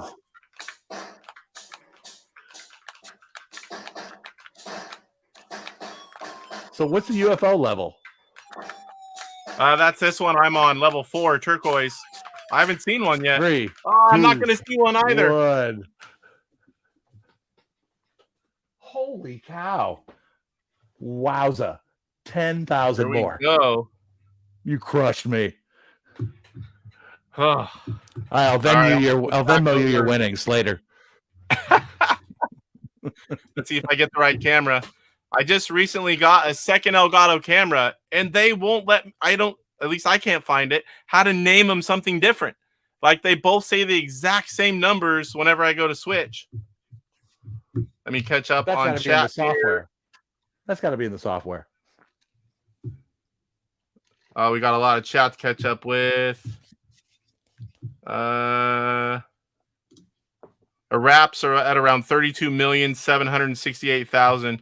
Yeah, I can't even take off the 32 million, and I can't even get that far anymore. I wonder what Twin INTV Galaxies fun. is for this. The what?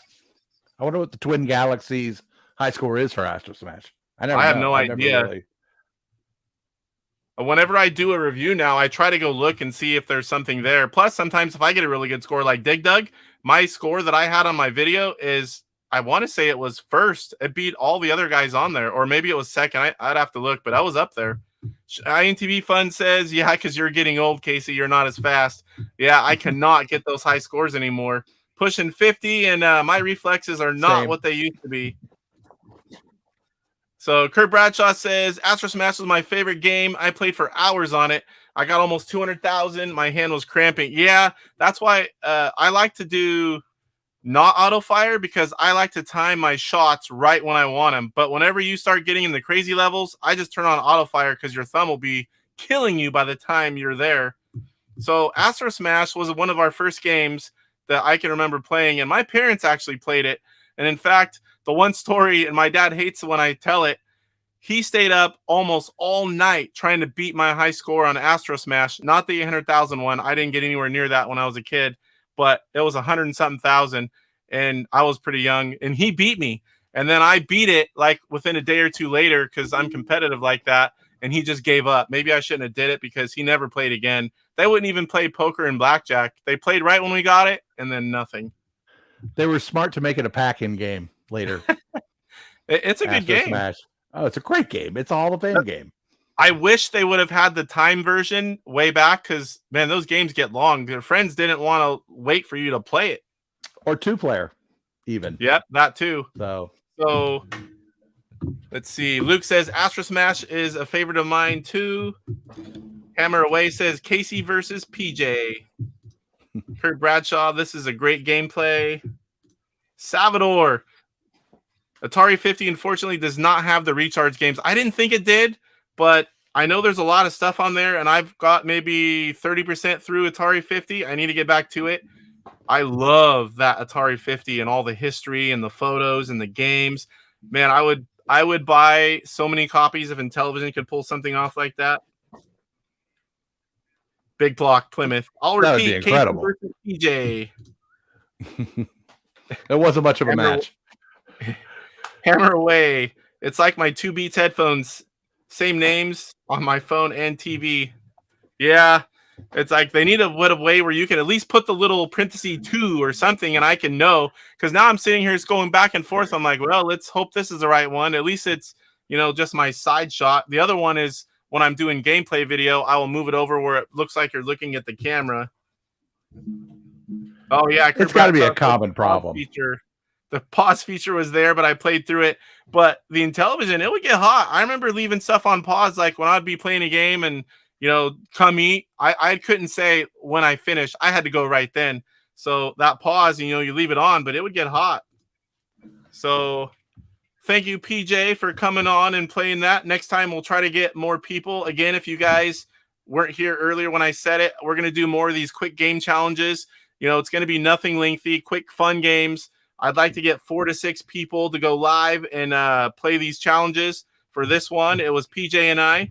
So get a hold of me, leave a comment. You know, if you know, find me on social media, Intellivision Gamer, or, you know, if you have my personal one, feel free to do that as well. I'll get you in the queue. Give me a way to get a hold of you. I'll let you know when we're going to do it, approximately when in the show we're going to do it. And if you come backstage when I send you the link, we'll all play. I think it'll be a fun way to get people out there in chat playing games a little more. So hopefully you're down for the next one, PJ. We'll pick a different game. And I'm in. Thanks we'll for the invite, Casey. This is a lot of fun. Congrats on the new show. Yeah, thank you, sir. Only going onward and upward from here. And next time we'll get a bigger group. It'll be more fun with more people playing.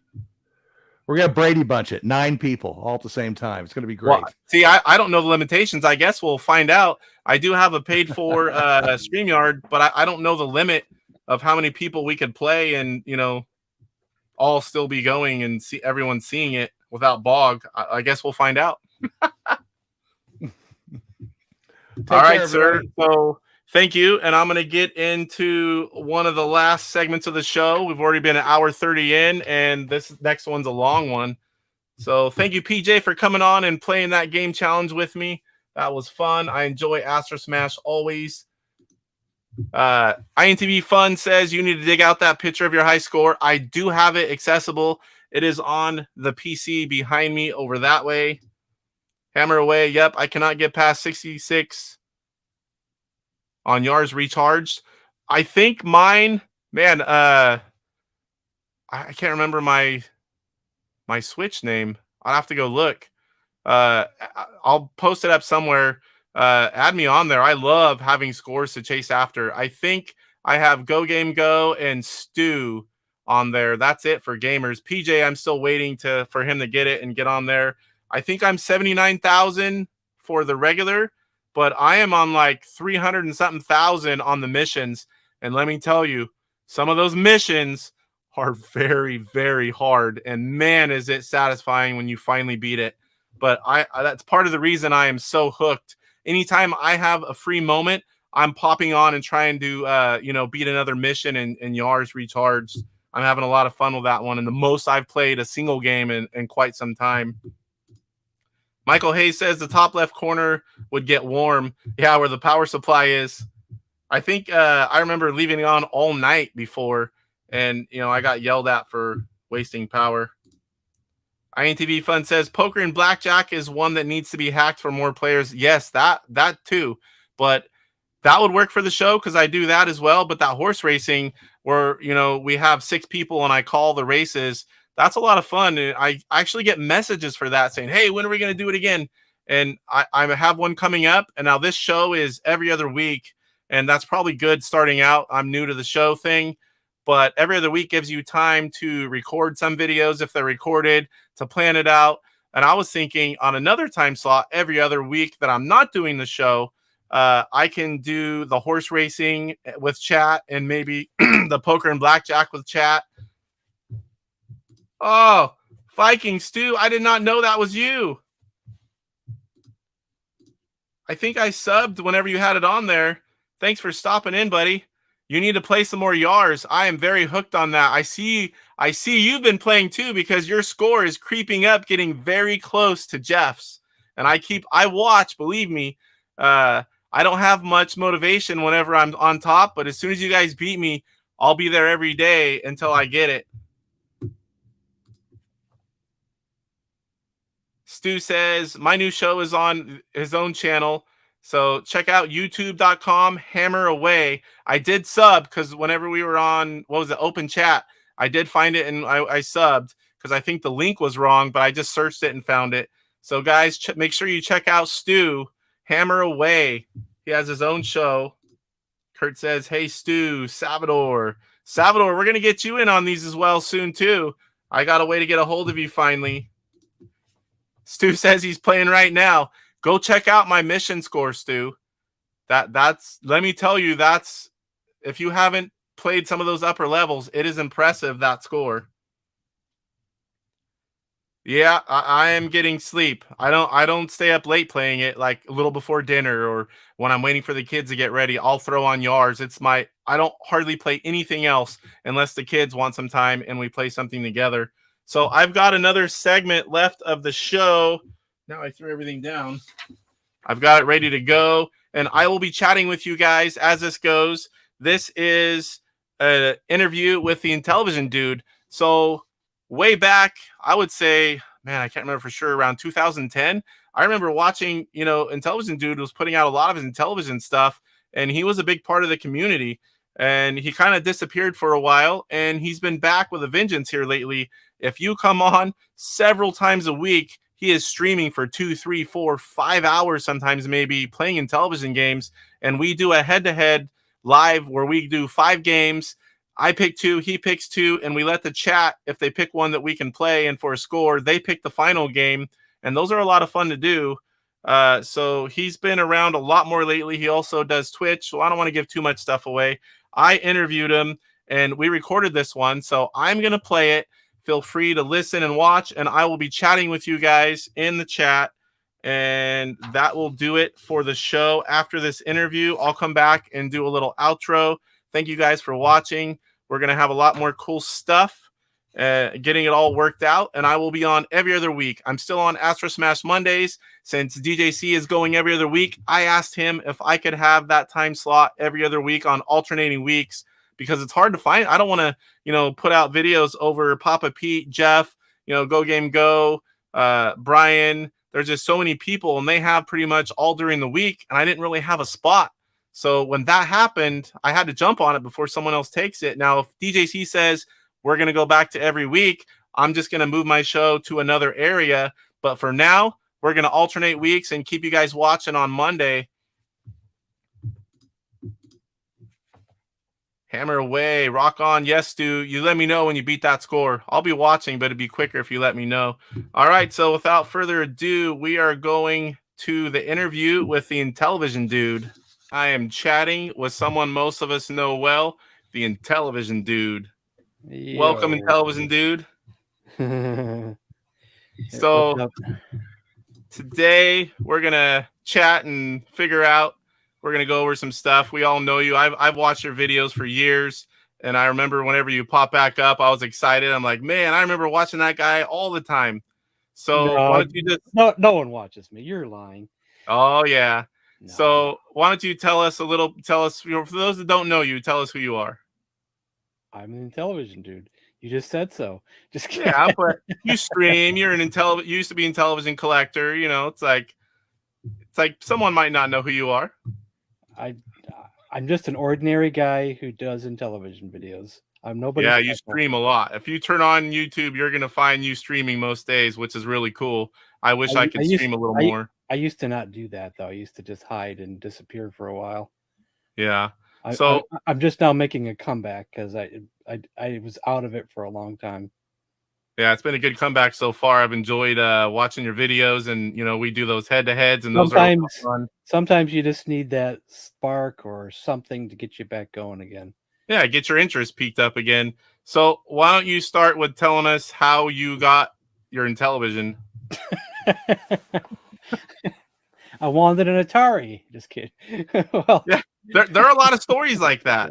Actually, I think I wanted an Atari because my cousin had one, but then I just woke up one morning at Christmas and there it was. That's it.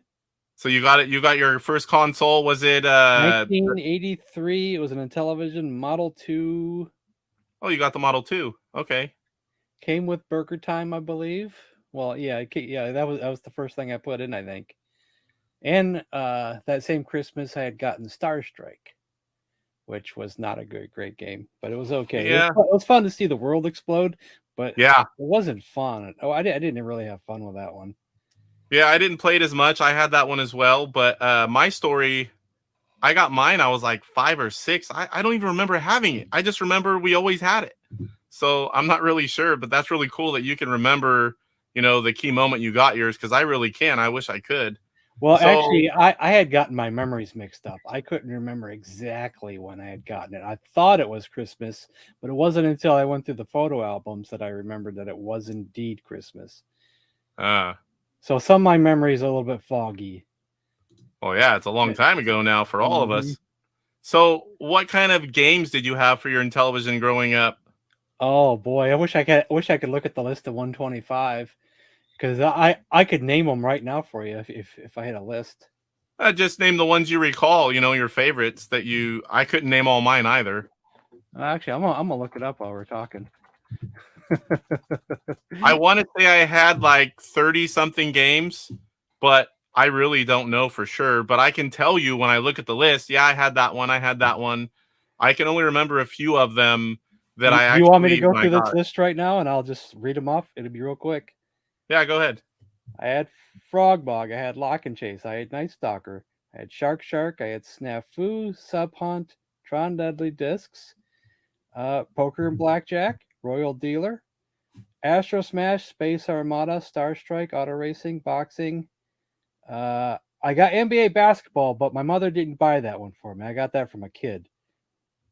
I had bowling, skiing. Didn't have none of the strategy ones, though. Let's see. I had Burger Time, Buzz Bombers, Locomotion, Masters of the Universe, Mission X, Motocross. Didn't have none of the IntelliVoice ones, unfortunately. No ECS ones. I had Body Slam. I had Chip Shot. I had Diner. I had Pole Position, Slam Dunk, Slap Shot, Super Pro Decathlon, Super Pro Football, Thunder Castle, World Championship Baseball, and Centipede. And Atlantis, Beauty and the Beast, Demon Attack, Microsurgeon. And that's it. Now that's quite an impressive game catalog there, sir. That's probably why she didn't want to buy me a Nintendo when I begged for one, because she's like, look how much money she spent on me for games, and she's like, I'm not doing that again. I think I begged for a Nintendo. I begged and begged and begged and didn't get one.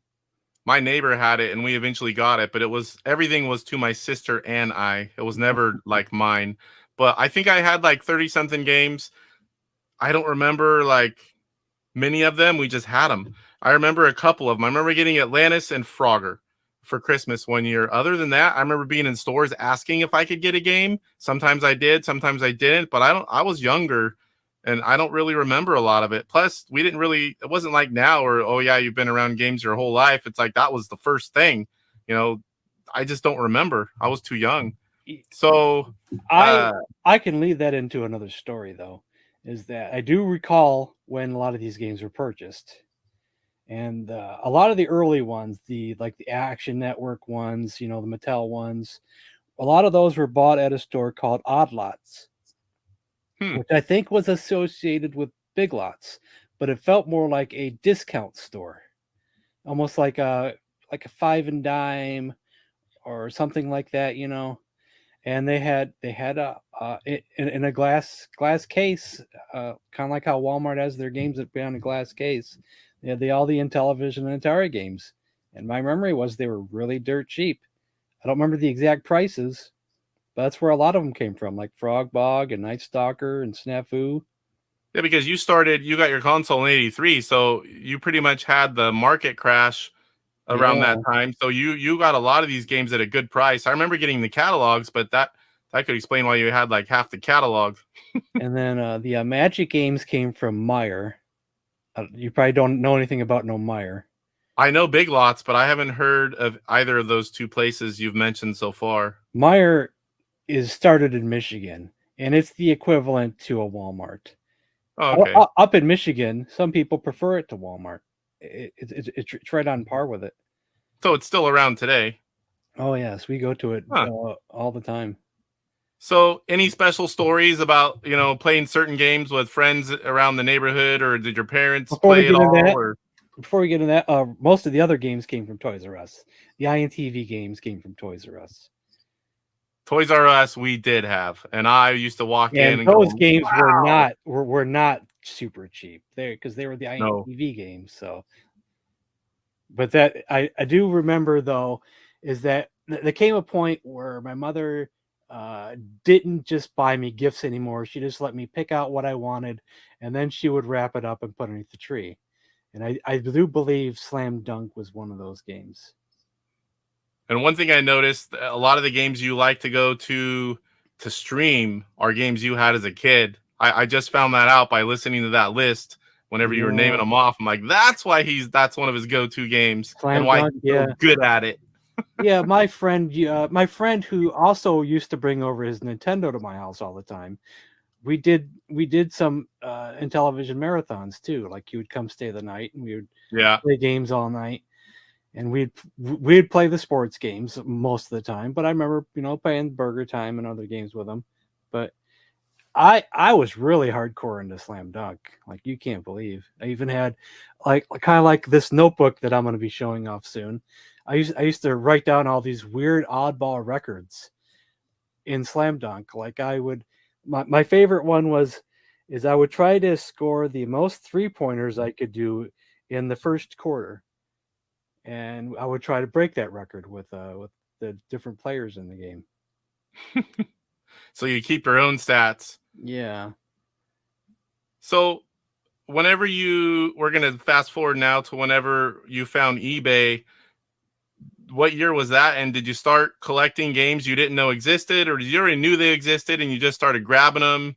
How did your collection start? Well, I will say that when eBay was in its earliest phases and the PS2 era, PS1 era, I didn't really look for Intellivision then. It just, I was into the new stuff, I was playing PS1, I was playing PS2, and I had an N64, and only like maybe twice did I ever search Intellivision, and I didn't find much then, and I just moved on thinking, there's no reason to revisit that.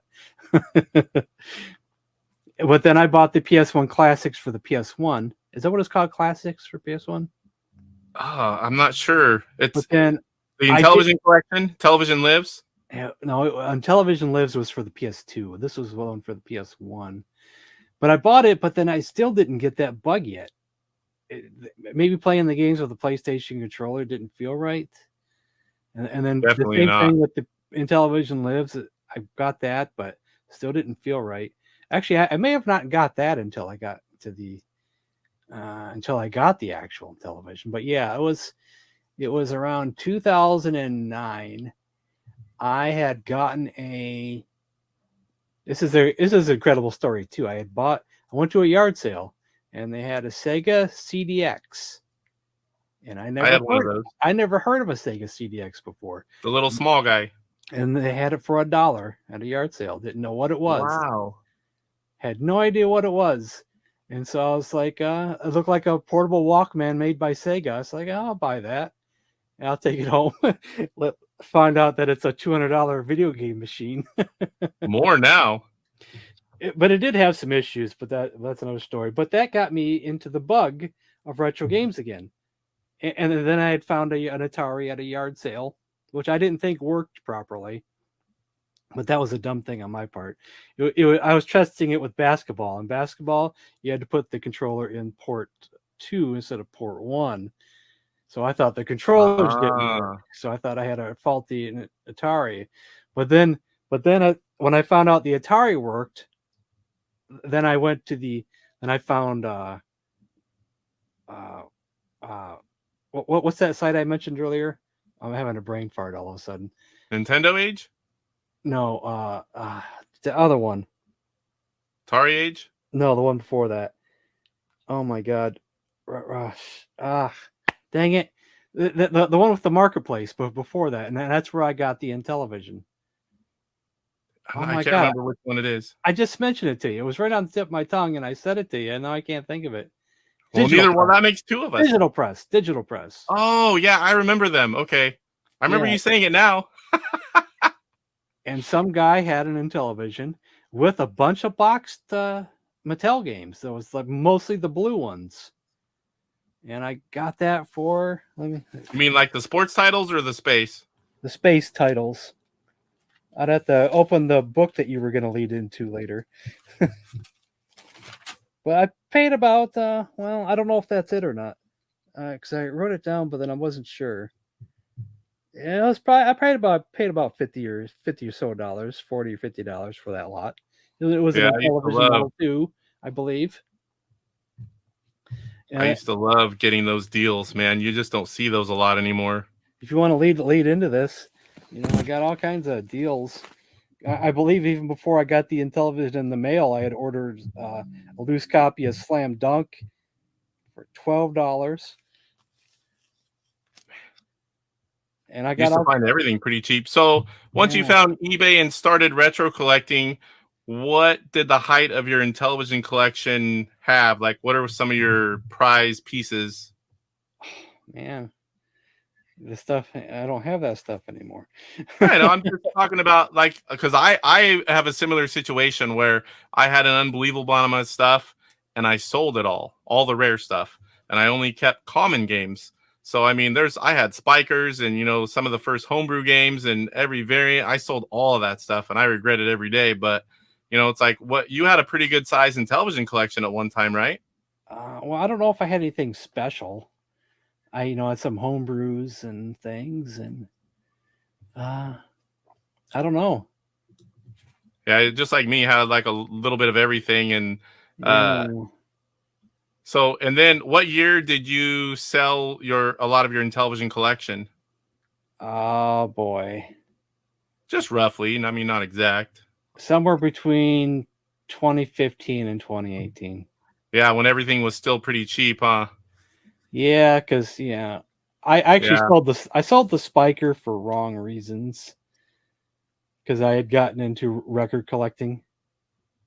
Oh, so you traded a Spiker for a bunch of records. Yeah, but then I did, I wasn't good with my finances. I've never been good with my finances. Yeah, I've had my moments as well. And then and bad roommates who never had the money. And then I had another bad roommate, never had the money. And I was too nice of a guy to just kick them out, Yeah. And then things came the worst, and then I started selling everything, hoping if I sold everything, I could catch up, but it was too far gone. And I sold everything for the wrong reasons. And I probably still could have a lot of that stuff today if I wouldn't have sold them. So mine sold because I was getting married the first time.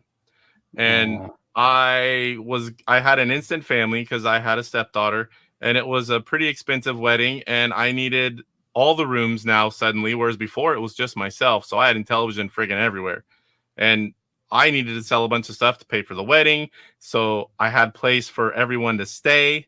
It's like I had to get rid of it, and it's like, whew, I regret it now, but I mean, I had to at the time. And, my wife then, that should have been the first clue, huh? She's like, why do you have this much old video games? I should have kicked her out then. So after you sold it all, it's like, make sure she doesn't want to watch the video. What? Let's make sure she doesn't hear you watch this video. Yeah, I doubt it. So after you sold it all, you didn't sell like everything. You still had like a console and some common games and stuff, right? Or did you sell like literally everything? I sold pretty much everything. And with that money, I bought an LTO flashback. Okay, but you still had a way to play is what I mean. Yeah, I kept my I kept one console, and I kept the Sears because I thought that was the best model. Yeah, I like the picture. I on had it a there. Model 2. I had a boxed I think I had a boxed Model 2 and maybe had a boxed Model 1, and I had the boxed Sears, and I had a loose Tandivision, and I sold all of those. Except So I is that still still, have the Sears, and I actually have the box for it. that's still the console you're playing with when you stream Yeah. now? Yes. Oh, nice. So now we'll skip into another chapter, Atari Age. Now we're just gonna talk about that briefly, but you were a very early member of Atari Age, correct? I had just found Atari Age within a few weeks at most, I think, before they opened the Intellivision section. Yeah, I would say that's pretty early. That was the era when I was gone. I remember Atari Age right before I got out, and I actually had an account. And when I came back years later, I'm like, hey, they had done some kind of migration or something, and my account was gone. I had to open another one. And I had no and idea they were opening the Intellivision section. I was like, wow, this is amazing. Yeah, it's kind of like a cool hub for everything. I really love Atari Age. And I could tell you a side story is that just before they opened the Intellivision section, I was spending money I shouldn't spend, on all kinds of video games. But one of the lots I bought was someone was selling a bunch of Atari cards. A lot of them didn't have labels. Some had labels, just a bunch of common stuff I wanted. And that person was Rev. And that's how oh I wow, met Rev. And then the Intellivision section opened, and I didn't know he was an Intellivision guy. And I was like, wow, hi, cool. I never met Rev back then. I knew a lot of key players, but Rev I never met back then. But I did meet him quickly after I came back. About 2.5 years ago now, and he's been a good friend ever since. But what I wanted to get to with Atari Age is, and again, we're not going to get into the details and show them, but if you go look at a lot of these early pins, they were started by you. I mean, you were there at the beginning, and you had a lot of good Yeah. information. And I don't like to brag about anything, I don't like that. yeah, I remember looking as like, hey, that's the guy I watch on YouTube whenever I found him. And I was like, that was really cool to see, the different people that were there at the beginning starting all this. And I just wanted to bring that up. So now I would like to skip again. It was about it was only 2 years after Atari Age though that I started the Facebook group Intellivision Invasion. Yeah, that's where I think it was 2012. Yeah. So Intellivision Invasion Facebook group, there's how many members are in there now? I mean, it's thousands. Is it 4,000? I think it's 4,000 something. I don't know if I can look quick enough. Or it's a very active group, and I am a mod, and I love that group. It's pretty active. There's a lot of people there, and that's another part of Intellivision, history that was started by you. I'm on your page at the moment. Oops, let's get off that. There's not very many on there. I know I'm wasting time here, but I was curious. Hey, it's 4.6 thousand members. It took forever to get to 100 members. It took forever just to get to 100 members. Getting started. And it took forever to get to the first 1,000. But after the first 1,000, then it started picking up, and all of a sudden it was 2,000 before you know it, and 3,000 before you know it. It's finally slowing back down, but yeah, there's only so many of us that love Intellivision. In 2023, it felt like Facebook just wasn't the place at first. It felt like it was going nowhere, and it was really, really slow at first. And then all of a sudden there was a boom, and then it all happened. So when did you start your YouTube channel? Because I remember watching your videos way back. 2010. So it's right around the time you were pinning posts on Atari Age. The pressing part is that I wanted to record when I got the Intellivision again, when I got it in the mail, when I got back into it, and I chickened out. I didn't know how to set up the camera. I'm like, I can't do this, and I didn't do it. Yeah, there's a lot to it, and it can be intimidating to be, on the camera and everybody watching, and people say good and bad things. You never know what's going to come out. It took a good 5 years. I think a good 5 years before I had the courage to be seen on camera. Yeah, I hid behind the camera constantly. Yeah, it was definitely, I mean, I'm just new to that as well, but it was definitely took me a little bit of time to get used to actually being on camera. And, I already now, I'm like, I really don't care. It's like, that's what we're here for, just having fun, hanging So, out and so playing games. my first video wasn't of me opening the console. It was of me playing Slam Dunk. Ah, one of the favorites. Yeah. I think, like I said, I think that was the first game on the list on my purchases here was Slam Dunk. Slam Dunk. So, were there any games, kind of going back? I meant to ask this question. We were talking about once you found eBay. Were there any games that you're like, oh, I didn't know that existed, or games that you really, really wanted that you knew existed that you picked up when you started collecting? I guess. Well, I think Worm Womper is a great game now, but I didn't really think it was I still didn't think it was that great at first. Beam Rider was cool. Was there anything in particular? Oh man, you put me on the spot and I can't think. Yeah, well, that's a good one. Those are a good few games. I had none of those games as a kid, and I could probably at least 10 to 15 games that I did not have as a kid that I'm like, man, I wish that I had those. I would have played the crap out of them. And Worm Whompers definitely one. Buzz Bombers, Beam Rider I like. You just barely showed me how to play that, a few weeks ago. Really, I don't know if there was really anything that I said, I have to go out of my way to own that because that's going to be a great game and I have to try it. I think don't know. Part of that might be because you are still buying games and collecting late in the life cycle. I didn't never left. I still have my childhood stuff, but I did move on to Nintendo, Super Nintendo, but I still had my Intellivision stuff. I was still getting catalogs in the mail. And I remember daydreaming about some of the games. Like I never had World Championship Baseball until I started collecting on eBay.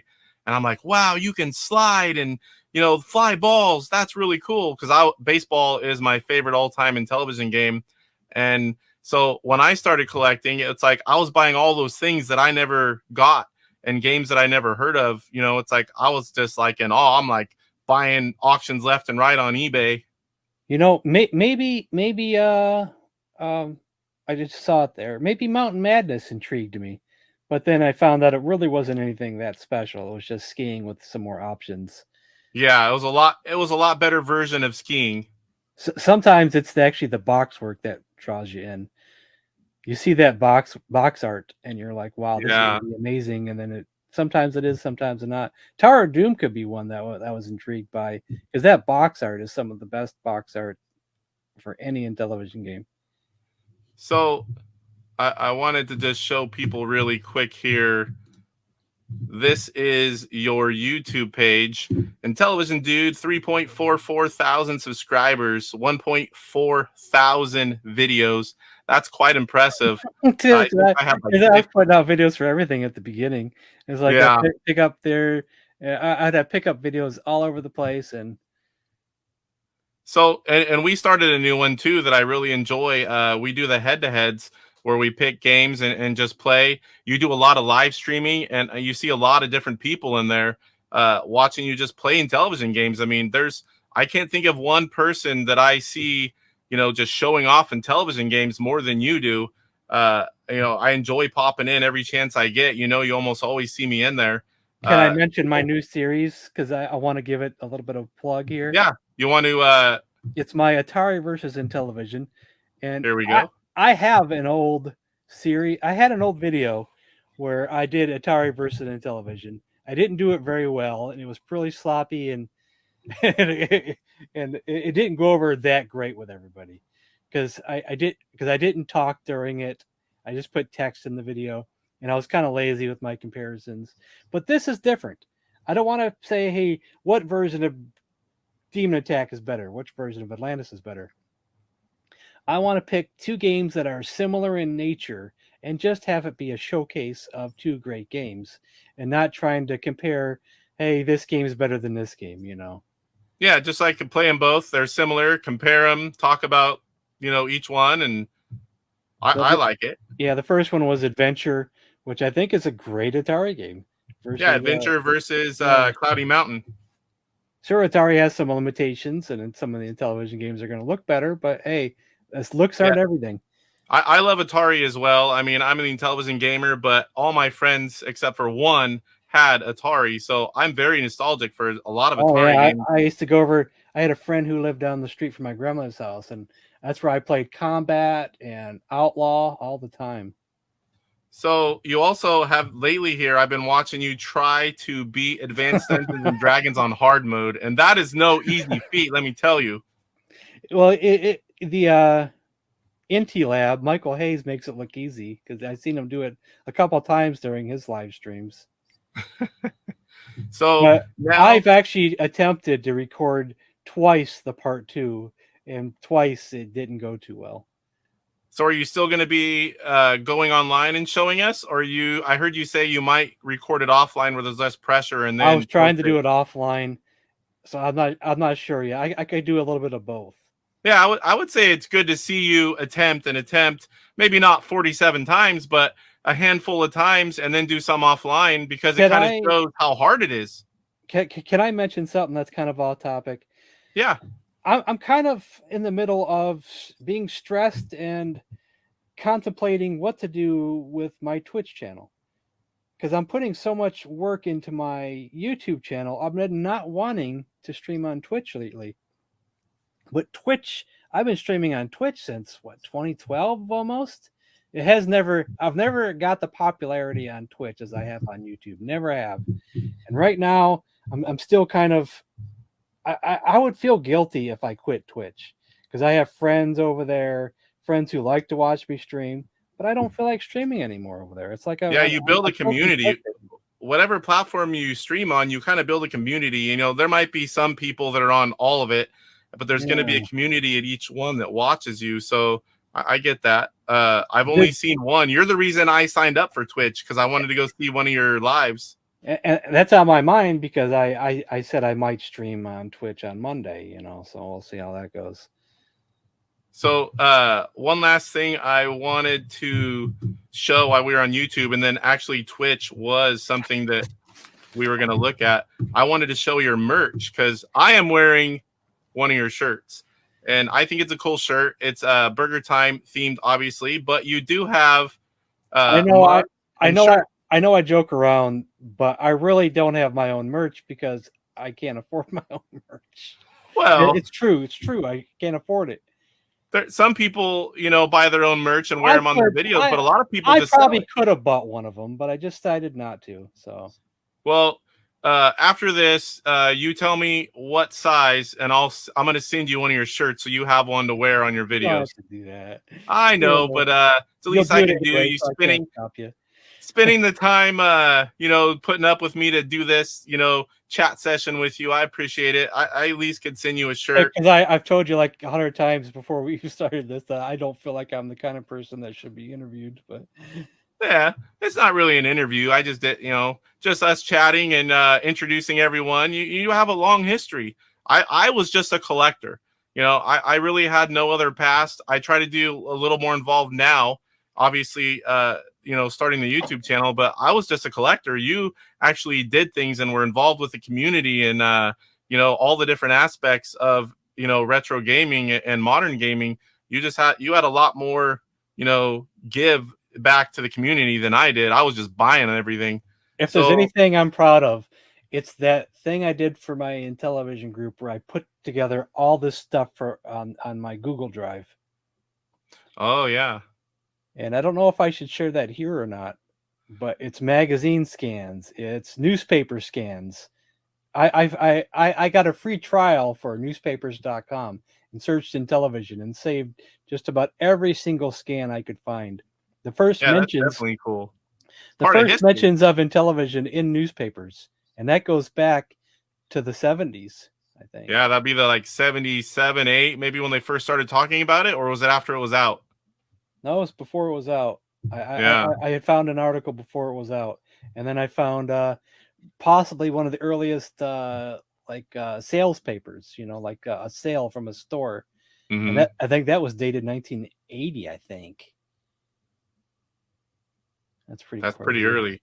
Yeah. So these shirts, there's a few different ones. I know I have the only one I have a saying on the back, and I don't think that's on anymore now, correct? Nope. So are you have here? you have a variant, a rare variant. I like variants. I'm a variant collector, and I'm happy to have that. So, with these shirts, are they worded a little different? I see 3 different ones. Yes, they're worded a little bit different. Okay, and the mug. I'm assuming each shirt has a mug a version of it. Yes, yeah. Okay. I did all 3 for 3 for each. So, make sure if you like collecting mugs and shirts, for your favorite YouTubers, I'll have a link in the description to all of these, to your YouTube channel, to your shirts and mugs. Make sure you go support, the Intellivision dude, and pick yourself up a shirt, whether you're wearing it around town or whenever you make videos. Definitely cool to see your own merch out there. Yeah, it's cool. All right. So now we're going to lead into Twitch a little bit. You've already touched on it a little bit, but what's different for you streaming on Twitch versus YouTube? I feel like if it's not in television, that I always stream those kind of games on Twitch. And so pretty much anything from a certain era on? We could go back to the fact that before YouTube didn't have a streaming service, Twitch was the place to go. So that's why I did Twitch.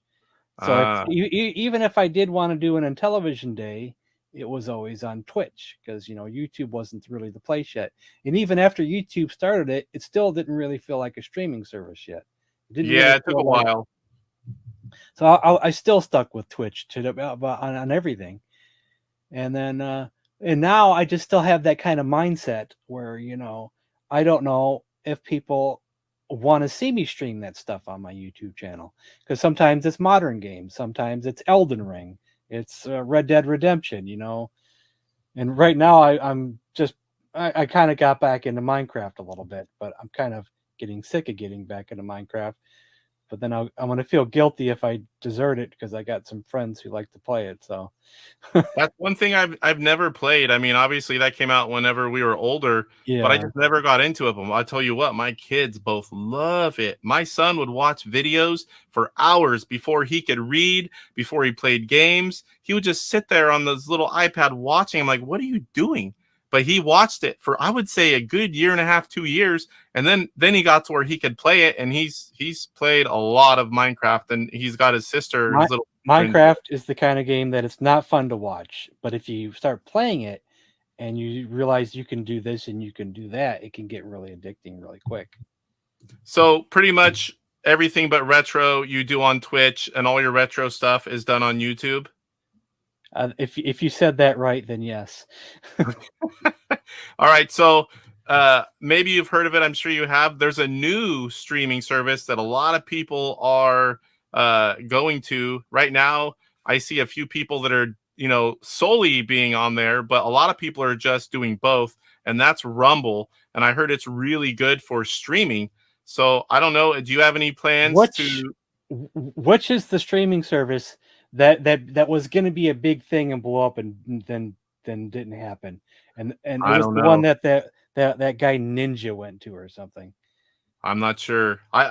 Right now, what I've done in the last few months, besides watching you guys, I've only watched YouTube, and Twitch. I signed up. That's been around for a long time. I signed up so I could watch one of your streams. It's like I only have ever had YouTube. But are there any plans you think for you to stream some stuff on Rumble? Or are you fine with Twitch and YouTube alone, or? That's too much, man. That's just too much. I'm just curious if you had thought about streaming on Rumble. I haven't done anything there. I did make an account. So I have too much on my plate. And, when I get overwhelmed is when I quit things. I started a React channel because I wanted to react to music. I wanted to get in with that thing. Plus I wanted to hear new music. But then I let my anxiety get the best of me, and I quit that. Yeah, there's only so much time in the day. Whatever free time you have, it's like there's only so much you can spread around. I don't really want to get into the subject of anxiety and social anxiety, but I do suffer from it, and I do let things get to me, and sometimes it consumes me in a way. Yeah, I definitely can understand that. I will think about things to death. I'll wake up in the middle of the night if it's something big, and I'll be like, just thinking about it. If something's on my mind, it affects my sleep, it affects work, it affects fun, everything. And So a lot of times you think about things in a pessimistic way. And sometimes I think about many things in a pessimistic way, like how people view me. And I've let that affect certain things here and there that I probably shouldn't get into, but it's probably why I quit posting certain things, or sometimes stop streaming and stop posting videos sometimes in different yeah, places, even on my own channel. it's hard to deal with, but I mean, you just got to do you, and there's always going to be those people, and just have yourself, do what you need to do, have Most of the fun, and don't time, worry about it. and most of the time, the things that you worry about is unwarranted, and it's not actually Yeah, what's happening. And yeah. and you're thinking people are judging you, and they're really not. Okay, so let's jump into something else that I like to call the infamous notebook. I lifted it up for you, even mentioned it. So why don't you tell us about your infamous notebook, when you started it? I don't think it's what really kind of that stuff you infamous, keep? but it's just got random stuff in here. I mean, like lists, like sometimes it would be movies that I wanted to watch, or like people just make lists. They want to write things down. Like, do you want me to do something non-Intellivision? You can just tell us about your notebook, whatever you feel is worthy. Here's one of the earliest things here, is that there used to be, before Facebook and everything else was really a thing, and you wanted to discuss things, you had to go to message boards. And some of these Mhm. message boards were pretty strict, but there was one about Lord of the Rings. They were really strict. They wanted you to put things in certain categories, and I didn't want to do that, but I asked these questions anyway. It was about why was Bilbo so happy wearing the ring and not seeing the eye like Frodo was? Like questions like that, that they thought was kind of silly, but did Gandalf had a spare staff? Where'd that come from? Why was Gandalf falling within reach? And they're like, no, and he's right here. He just grab his arm. I was never on any of those. I remember bulletin boards briefly, but that was it. And then I remember AOL, and then beginning, the early web pages and early game services. But Here's I a list wasn't of in there my a whole my lot. water bill was $37.64. That's in the infamous notebook. My electric bill was $100. Cable bill was $73. My car insurance was $45, and my mobile home insurance was $58. Woo! Boy, I'd like to have those bills right now. Here's a list of things that I wanted to buy with my income tax refund. I wanted to buy. I only bought two things off this list. I wanted a 2 GB memory card. I wanted AA rechargeable batteries and a battery charger, because I just bought a digital camera. I wanted a Max Drive / Pro Action Replay. What system was that for? That's for saving games. And a bottle of whiskey. Bottle of whiskey. The only thing I got was the battery charger and the AA batteries. Well, that's a necessity. Yeah. So now let's get to the part that I like, and I actually want to interact with every one of those records. My records, yeah. I don't have it listed like every game or anything. I just start writing the ones, just write them down as I get a score. So what are some of your more impressive records? Because I know you're quite good at a lot of games. Well, actually, before we get to that, I have this one for Slam Dunk over here, which is not up to date, because it said the most points I ever scored was 177, which I think I've gotten like 190. Oh my God. My goal is to get 200 points by my team, and I still haven't completed that yet. So that's kind of like my goal for trying to beat AD&D on hard mode, is to get 200 points by a team in one game. What is like an average score that people tend to get at that game? I've never played it, so I don't know. But that sounds like it's fun. Yeah, it's pretty good. Yeah. Is that like pretty much you're dominating the computer the whole game, or? Yeah, that's what that is. Dominate the computer the whole game, not making any mistakes. Well, the game does play by percentages, and it really does play like that sometimes. So you want to probably play against players who foul out quickly versus your players foul out quickly. What's your record on Space Cant? That's the first one here. That's your first one you wrote down for games? No, I'm going backwards because I ran out of space. Oh, okay. I was like, that's an interesting first game. I think I'll record my Space Cant games. Actually, Burger Time was probably the first one, and it was That would make a little more sense. It was part of a high score competition they were doing at Atari Age when I first started that. Speed 2, I had 230,000 points. What is Speed 2? Like pushing button 2? Probably, and it's a lot slower, and it's so dreadfully slow. You'll pull your hair out. It's so bad. I cannot play anything other than disc speed. It's like, yeah, I just can't. Whenever it's moving slow and all, it's like I'm like I think too fast for that. Here's three notable ones. Buzz Bombers, I had 186,500 points, level 16. I don't think I've beat that one yet. I know I beat some of yours. Masters of the Universe, 791,300. Definitely haven't beat that. And Shark 108,400. I did not beat that, but I have beat you at a head-to-head Shark. Yes, I have showed you what over 100,000 looks like. I sent you a video. Yeah, that's crazy. You pretty much are done after you get 100,000. You're probably not going to get another Shark. I think the world record might be 112 to 120,000 probably. Yeah, it literally just ramps straight up once you hit 100,000. I could tell a huge difference. I think at 50, I'm like, oh my gosh, I can hardly even do anything after this.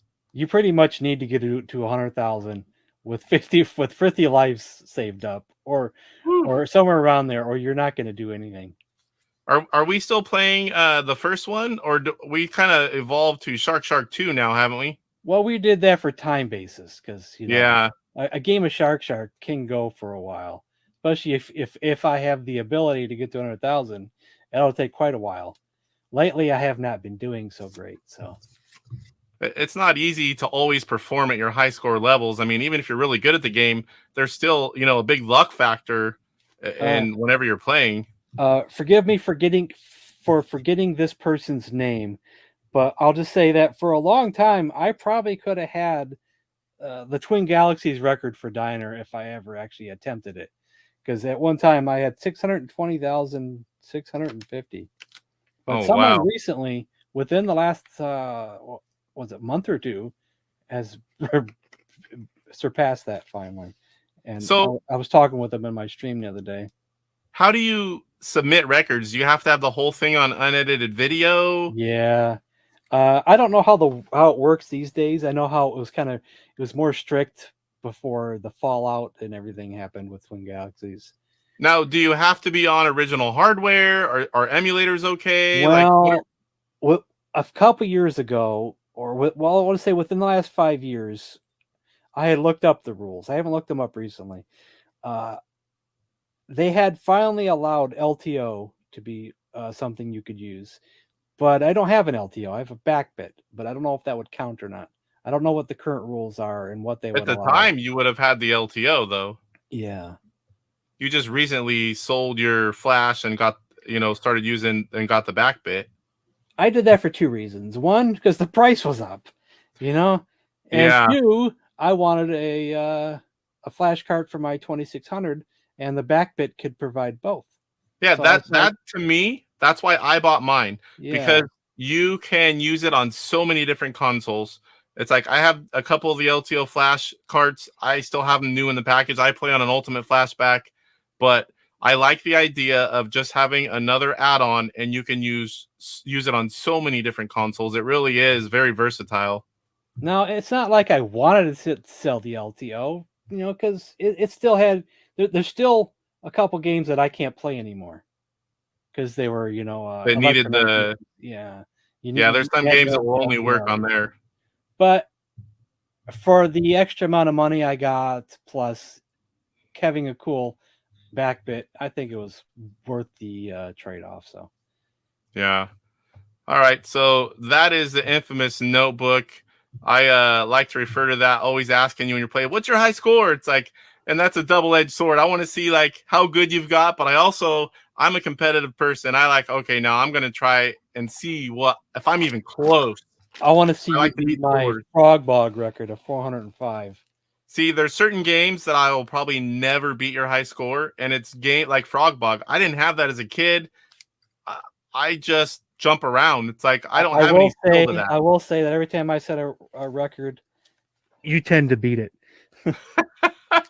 Not on all games. Worm So Whopper, that's done it. You know, I don't have it no more. You know, I had it. I had it. Shark.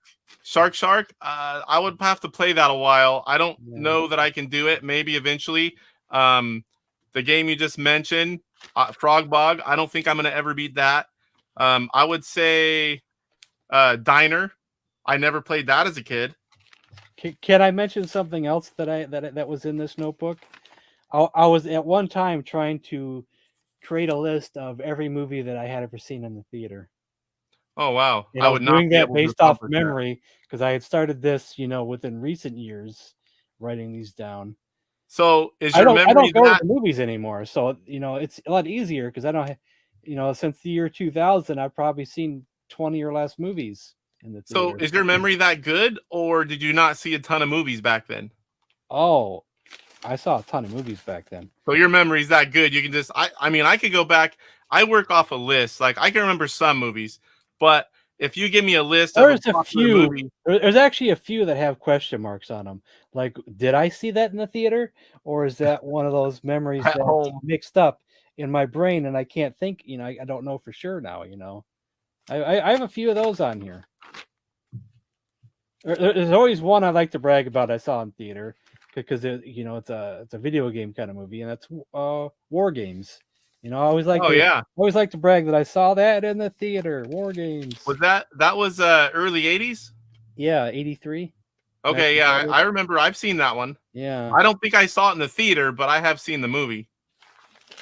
The first movie I can remember seeing was E.T., and I just remember everyone crying. I was really young. Yeah, there's only two movies that I ever saw 3 times in a theater. And one was E.T. and one was Gremlins. I saw Titanic a lot. I saw that twice in a theater.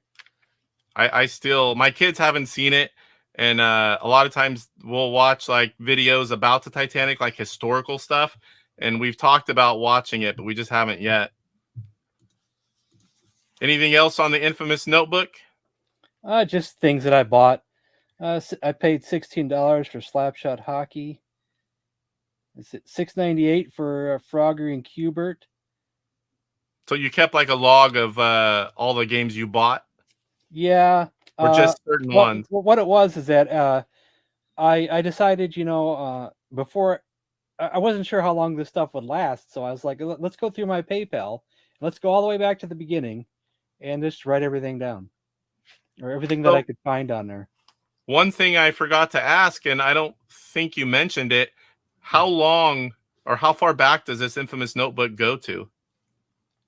Well, I guess I started it. I actually don't know the year. Approximately. We'll say the late 2010, the late 2000s probably. Yeah, that's a pretty long time. Because, you know, it was before Atari Age, and it was back when I was starting to go to that wrestling show, that local wrestling show in town, and that was around 2007, 2008. There's a lot of deals in here though, but I don't know if they're my best deals. But you know, so I paid $8.74 for Tropical Trouble, and I think that may have had the box. You know, a good place back then to get games for any system, even Intellivision or Sega Genesis, was something called half.com, which was eventually that came through eBay eventually. I don't think eBay bought it. I think I remember that, but I'm pretty much like, you know, like YouTube. I never ventured off. eBay, never really ventured off. PayPal, I'm still on PayPal with all these new services. I mean, I have them all, but I'm one that tends to stick to the same thing forever. I bought an Intellivision ECS. Wow. It was untested for $27.50 off eBay. Hey, you have one of those again, thanks to TV's Hasselhoff.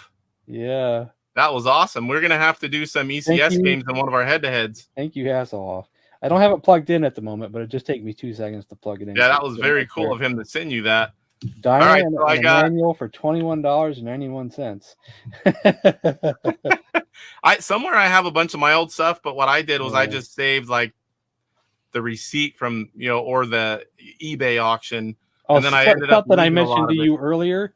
I have written down December 2009.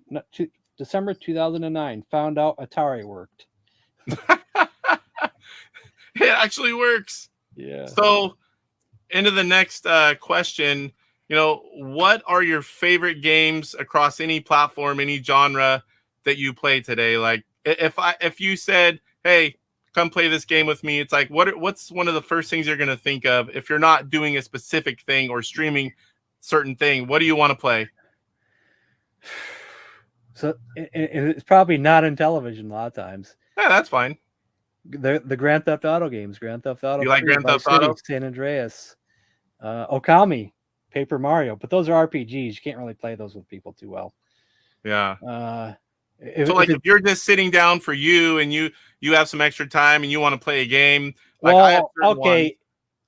those kind of games I usually don't are not the kind of games you just pick up and play. They're games that I would stream on Twitch and make a marathon out of. So I guess it would be Intellivision games then, because I don't really play anything else. There's some silly mobile games I might play, but I'm not going to mention those. They're just games.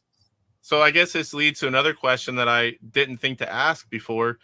If you're playing games, are you streaming, or do you ever play games and you're not streaming? Oh, that's a great question. There's been quite a while where if I'm not doing a video or if I'm not streaming, I don't play.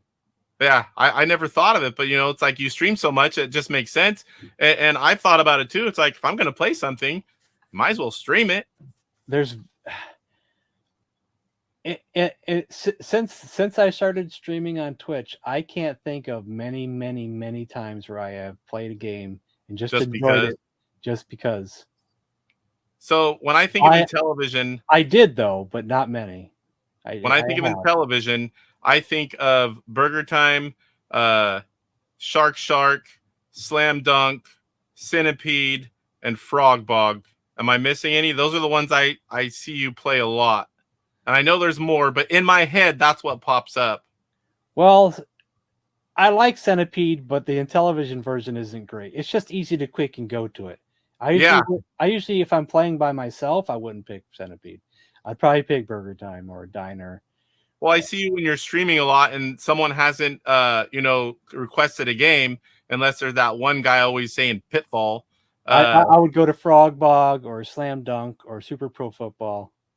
Yeah, I see you a lot of times. You'll pop over to World Centipede Championship as well. Baseball. Yeah. Oh yeah, that one. There's something about Centipede though, even though it's not my favorite version of Centipede. The Atari version is better. Not graphically, just gameplay wise. Yeah, and Atari did that a lot for a lot of arcade ports. They were quicker. It didn't have to be graphically superior. It was just quick and fun to play. And like I said before, I'm the Intellivision gamer, but there are a lot of games on Atari that I absolutely love and will still play. In fact, one time we should, if you get up and running, we should do a head-to-head on Atari games, or maybe we could do, River Raid on Atari, River Raid on Intellivision, and do like a few like that. I'm already up and going. The only thing I can't do on the back bit is I couldn't figure out how to do the reset. I have to turn off the console and turn it back on. Turn it back on. I haven't used mine yet, so I don't even really know to switch another game. You click a button, right? I think you've said. I've already got all the ROMs. I have ROMs for every single Atari game, so I'm already okay. I have them all as well. I have a Retron. Back when I was collecting, I didn't collect complete games. For Atari, I don't care about complete. Atari, I like just the cartridges. I like the cartridges in a big box, and that's how I liked it. And so I at one point had over 200 cartridges. Oh, nice. One thing I've noticed, like generally, like kids growing up, if you had Intellivision, you had them in the book because they all had manuals and the overlays, and I think people used them. But Atari, I want to say I remember all my friends having loose carts. I hate to say it, but eventually all those boxes got destroyed and got thrown out as well. I still have mine. I mean, this stuff behind me, that's just a small part. And I don't think any of the stuff behind me is from my childhood, but I have most of my childhood games are still out there somewhere, all mixed in. I have no way to know. I've been going to go through the manuals and see what I can find. I didn't write many scores but if I can find a few, I could at least set them aside. I do know I have my 2 consoles, the 2609 and the Intellivision 2. I still have my childhood consoles, but the games are all mixed in. When I found eBay and I just started hoarding, they all got mixed up. I'm pretty sure that my carts just were in a box, not too much bigger than a shoebox, and the manuals probably were stacked up with rubber bands around them, and probably the same thing with the overlays. I don't remember a lot of manuals. Did every Atari game come with a manual or just some? Oh, you're talking about Atari. I'm back to Intellivision. I didn't have an Atari growing up, so Yeah, I'm just thinking of like my friends' houses. I just remember they had a big box of carts. That was Atari it. games had manuals, but yeah, a lot of times, even when I went to my friend's house, I don't remember seeing the manuals. I think because a lot of May the have games had were them. they were more simplistic, or they were an Yeah. arcade port that everyone knew how to play already. I don't remember any of my friends being like, "Oh, let's check out how to do that in the manual," or let's look at this. I don't remember that. I do have one side story, is that when Toys R Us was selling the INTV games and the Atari Soft games, I believe when I got Centipede, it may have been one of the later games I had purchased. I don't remember it coming with a box. I felt like it came in a bag and that was it. But I don't know. There were some that came like that, I but don't know I if that mean, was a false memory or not. But I have this weird memory that Centipede came in a bag. when they were running out of boxes and still had the carts, there were different companies that put them out in bags. They were I'm not sure if Toys R selling Us everything. would have done that though, but I guess they did. Yeah, they're not going to do another box run, whenever it's near the end and they're just selling them off. I don't know the history. I'm just guessing. But To go with something I said earlier about all the stuff that's on my Google Drive, I won't share that here. You would have to join my Facebook group if you want access to that. and what is that Facebook Television group? Invasion. I think we forgot to pull that up earlier. I I was did- going to have that, did much mention like it, I though. showed off the YouTube. I was going to show that, and I forgot to put it up Remember there. we but- mentioned that 4.5 or 4. Yeah, we talked about it, but did I bring it up? I don't think I brought up the picture. Oh, that's but- okay. So we've pretty much gone through everything that I had down that I would like to discuss. I'm So- proud of my Facebook group. I'm very proud of it. But for a discussion platform, Atari Age is still a little bit better because it's easier to search. Atari Age is where everybody goes. You can search Yeah. it, and they talk about everything. The group is it's something different. It's not Yeah. comparable to like apples to oranges, but the group Right. is great, and I want to say it's the largest Intellivision group, the Oh, it largest one is. I know of. It is. There's only one other that has over 1,000 members, I think. Intellivision homebrews. There's a few that have games that are like homebrew related or I game could be wrong related, about that. Don't quote me on what I just said. but I'm pretty sure that your group is the largest. All right, we got to learn quite a bit about you, and appreciate you answering all the questions. It was fun to do. I learned a few things myself, and then we got to play both of pretty much one of our favorite games is Burger Time. I need I to get got you into hosed. the sports games like Slam Dunk and stuff. Yep, I got hosed at Burger Time, and I know It you was don't have fun. a lot of, you don't always have a lot of time on your hands.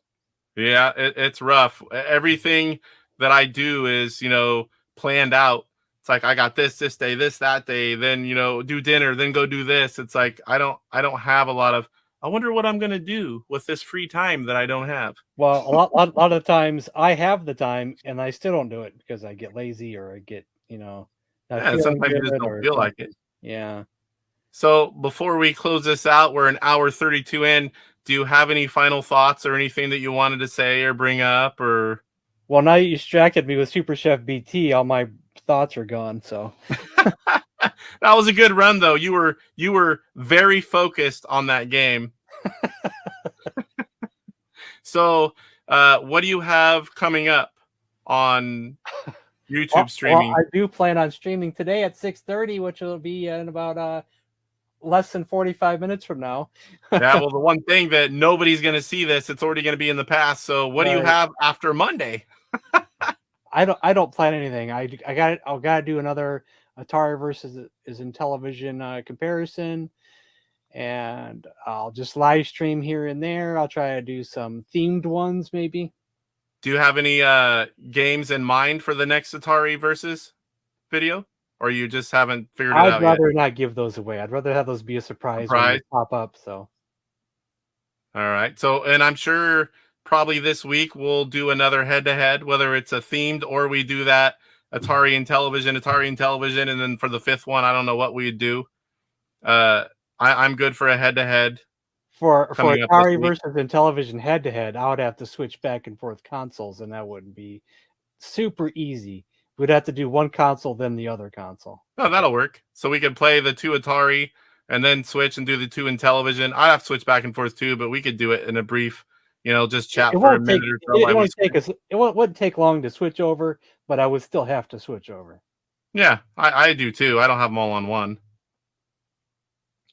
All right, dude. Well, it was fun. It was I interesting. appreciate you making the time and the effort to come on and let me chat with you. I know and I've been hopefully- procrastinating this for quite a while, so Yeah, but it was fun, and you seem like fun. you did really well. So I really appreciate you making the time for me, and it's gonna, yes, be Daddy. a good on the first episode of the Intellivision Show. We're gonna have the television dude on it. Thank you, Papa. All right, so that'll do it. I want to again thank you, and we will see everyone soon. Back I'll to the see show, you on my next live stream. which will be in a few days from the time this airs. Yeah. All right, back to the show, guys. All right, guys, that will do it for the interviews. I've got one more thing hot from the presses from Rev. We got the Retro Game Con October 7th and 8th. That's a Saturday and a Sunday, and that is going to be a game show on the East Coast for all of you guys that can make it. The Intellivision Revolution and ZendoCon, that person may or may not be in the chat still. They're going to have a booth there, and there will be Intellivision releases at that event that will also be available at PRGE and afterwards on the website. And they're going to have other Intellivision goodies there as well. So if you're on the East Coast, make sure you check out Retro Game Con. You can check it out at retrogamecon.com. If you're not familiar with it, everything is on there. I just checked. So that would be fun. I wish I was closer. I'd definitely go. One last thing I wanted to say for anyone that wasn't there earlier, if you have a way to play, whether you can point your phone at the TV or you have a capture card and you want to challenge me at a game, and let's make it shorter games, not like long games, send me a message. I love a good challenge. We'll put it on the show when it fits. We'll record it and then play it. If you have any ideas on cool topics or someone that I should interview, I'm pretty much going all Intellivision related, obviously, but send me some ideas. Get in the community tab. Send me comments, ideas. I'd love to hear them. I have a lot of things planned and a lot of people, out in the next few shows. Next one will definitely be shorter. My goal was under 2 hours. That would be the max. Hour and a half was pretty much what I wanted, but this one's almost 3 hours. So I'll do better at keeping it back down. Didn't expect it to go this long. I hope you guys enjoyed it. I had a lot of fun prepping for the show. I was a little stressed because, it was like less than a week and I had to try to get everything up, get guests, make everything. And being the first one, everything took longer.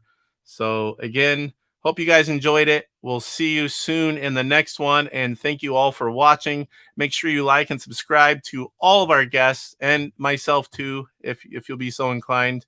And we will see you next week for Astro Smash Mondays, DJC Game Studios. We are playing Hotel Bunny. So make sure it's the same time every week. We're alternating weeks. 1 week it's going to be Astro Smash Mondays. The next week it's going to be the Intellivision Show. And I'm going to be doing some more things, and I'll be announcing them shortly. We'll talk to you guys soon. And everyone have a good night.